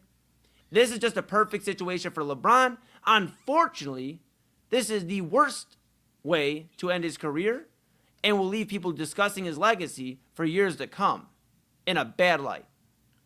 I guess my other thing, too, because from the career standpoint, obviously, yeah, that's up there. And it'll be a full rock star retirement tour. Like the Golden State Warriors will be the Beatles, coming to town and stuff. People will like it. America will tell Cleveland to shut the hell up and eat it and accept it. And I'll tell them to suck it. Right. Okay. Right, I will. But more so, not up top, more so. Yeah, The X style. Yeah, That's right. That's right. All right, go ahead. But but yes. But it's this idea that I have to sit here and like it, and sit here and take it, and sit here and be okay with our players treating us like this is just AAU basketball and that we just switch teams just for the hell of it. Yeah. It bothers me. What Kevin Durant did, and Kevin Durant, we haven't even played the clip. One of these days I'll load the clip in. It's from a week ago. You could play it 10 years ago. It will still piss me off. The whole, Golden State was the underdog. Show you underdog. But LeBron gave him the blueprint, AA. I know that, and that's the problem. I think that's the problem. It's like LeBron has inspired a generation of people to say, look, and listen, on both sides, I get it, right? You if your home team is lowballing you, if they're not doing what they need to do to elevate the team, absolutely, I get that. So fine, I understand the first run. I understand. Mm-hmm. But it's the sprinkling of things, right? It's the I got to do the decision. It's those things, and I don't. This is the one time I didn't think I would go down this path tonight. I really didn't, but I'm like speechless because I don't know. There's a part of me that would be legitimately would be happy if he is with his bros in Golden State. Like, I won't hate if you took away the Golden State uniform and it was just random uniform, the Seattle Sonics and Curry, LeBron, Draymond, if Jimmy Butler, I'm all in. Let's go. It's that uniform. It's that history. It's what we went through. That bothers me because you're not showing respect. You're not showing respect to your own fan, to your own city. You're not showing the respect. That's not his city, though. If you ask him, he's already been very clear. I forgot. And he doesn't even like going back to Akron. He's already mentioned that. I forgot because I learned that even though you claim Northeast Ohio, Akron is just effing Akron. Yep. Yeah. And he's been very clear that he doesn't even like visiting his own hometown. He said that in a scrum, practice in the Lakers season earlier this year when he got in hot water under the Memphis comments. Mm-hmm. Said, I don't even like going back to my own hometown. That should have been telling enough. LeBron is from from Akron. He's a Northeast Ohioan. But this isn't home. This is not home. He can sell it, and I'm going to be so honest. LeBron, again, one of the greatest of all time. I'm not going to disparage him there. But he is a great, great storyteller. In fact, WWE's creative team could use LeBron James because he knows how to craft a story. He has found a storyline out of everything. And I just keep hearing, and it's nothing you're doing wrong, but you keep saying he wants to go play with his bros. AA, who exactly are your bros, man? I don't understand that. How can you, in a competitive field, say these are my bros while we're actively playing? Now, guys have made amends. Bird and Magic, they've talked after their playing careers and things. It's a different time, Eli. That's I know, why. But AA, what I'm saying is, Eli, their competition is us, the fans. I get it, but what I'm saying is, how many times do we allow that excuse? And not saying you're saying anything wrong, because that's what a lot of people are saying, the bros. But how many bros do you have? Originally, it was Wade and Bosch, because you couldn't get Carmelo. You guys came together. But then Anthony Davis somehow is your bro, who came into the league, in 2012? You already 9 years established, but he's your bro. Steph Curry, he's your bro. Draymond Green, he's your bro. Kyrie was your bro. Kevin Love's your bro. Everybody's your bro when the nice situation, the perfect situation for you arises. He is the absolute definition of of a hopping superstar. Everybody talks about, why does so-and-so want to go here? Why does everybody want to leave after this? Why? Because LeBron James has created this era of basketball. Now, we may see it change. We see, obviously, and I know Wembanyama got his ass whooped in the finals, but he cares about the game. That's a guy who didn't shake any hands of the New York Knicks, whether it was right or wrong. He's bringing competitive basketball back. There's a few other guys that are doing the same. But LeBron James, being the leader of this era, has created this where superstars find a perfect situation, and that's what it is. It's the elite. It's the elitist class. Correct. That's what it is. It's the. I don't have to give back to the game. I don't have to go full-fledged effort in certain things. Like, I don't have to participate in the dunk contest. I don't have to do this. I don't have to do that. It's the AAU, where if you're in the elite, that's what you compete in. Mm-hmm. It's just what it is. It's. I'll be honest too. Another reason we should be upset, and I know this is going to be a controversial take, and I know we're about to get off air in a little bit, so I'll probably address this tomorrow. Cleveland fans should be more mad as well that before LeBron, who again is calculated, anybody that thinks, we can try to trick ourselves back in 2018 that he was staying and all that, and maybe if they win one, maybe it's different. He wasn't staying. He forced Kyrie Irving out of Cleveland. Now, I heard, and Kyle and I talked on Filters Kyle Cornell, 5 to 6 p.m. here, weekdays on the Inside Edge Network. He talked about how Kyrie said Cleveland was in a sports town and Kyrie wanted to leave. Everybody seems, and not everybody, but a lot of people seem to miss the report that comes out that the Cavaliers were secretly shopping him. And it wasn't just Dan Gilbert. Dan Gilbert and David Griffin didn't just, hey, let's trade Kyrie Irving off the heels of one finals loss after winning the year before. They looked to trade Kyrie Irving because LeBron James wanted to play with a bro, Paul George. Another bro. LeBron has so many bros. He'll never be lonely, double A. He has so many bros. So we should be upset as Cleveland fans, whether you want to say Kyrie Irving would have led the next generation if LeBron leaves or whatever. At least we would have had somebody we could go, that's our guy. We drafted him in 2011, and he's going to rock with us. And we're going to build around him and see what happens. Kevin Love stays, and we can add and retool. Instead, the whole thing went in 2018 when LeBron left. It did. Do you remember Colin Sexton? Do you remember? I don't want to. I was writing for King James Gospel. I remember it clearly, trying to find any semblance of positivity for the Cavaliers. 10-day contracts, bringing guys up from the G League, making these crazy moves, and it's because everywhere he goes, tears down because they're built around the perfect LeBron situation, and it's time we call it out. And then when the GM says, all right, we're going to now make moves in spite of LeBron, he leaves. That happened in 2018 here. Mm-hmm. Traded away his friends, and we went young, and okay, he was out the door. It happened with the Lakers. They chose Austin Reeves, Luka, and they're moving on, or they're going to move on, and it's up to LeBron. I mean, listen, we're out of time. This is Golden State's probably the perfect opportunity. It's probably the perfect place for him to go. Yeah, you're spot on. And again, it's your show, so I'll hand it back to you. I just got one more thing. You actually brought up one more thing.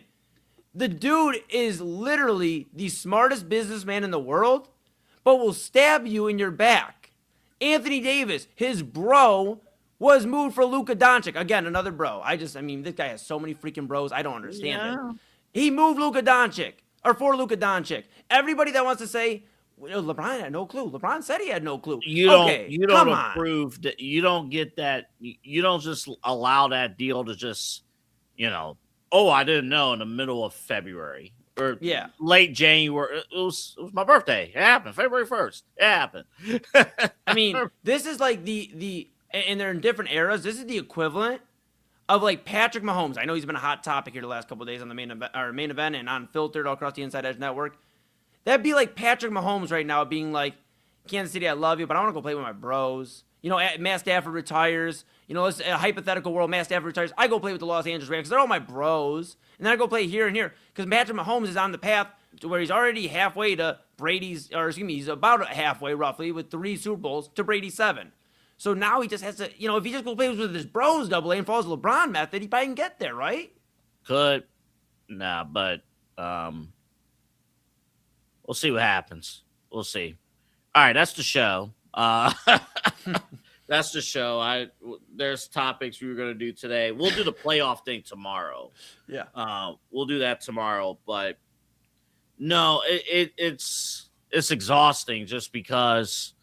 Look, if you're joining us, it's like, oh, Cleveland hosts are upset that LeBron's not coming to Cleveland. I don't care if he doesn't come to Cleveland or not. Go wherever he wants. All I'll say is you go to a rival, willingly go to a rival where he faced this team 4 straight years in the NBA Finals, plus additional years with the Los Angeles Lakers. I don't care about that part, but I'm just talking about this. Actually, the Lakers part is kind of important too because you're pissing on those fans too, but that's another point, and LA can take care of that. But yeah, it's just disappointing if it plays out that way. Now, there's still a lot of time. The free agency period in the NBA technically starts at midnight tomorrow night when we start this show. So it will be off and running. We'll have the latest details on what's going on with free agency with the NBA and so much more here on Midnight Run. But I aired it out. That's my therapy.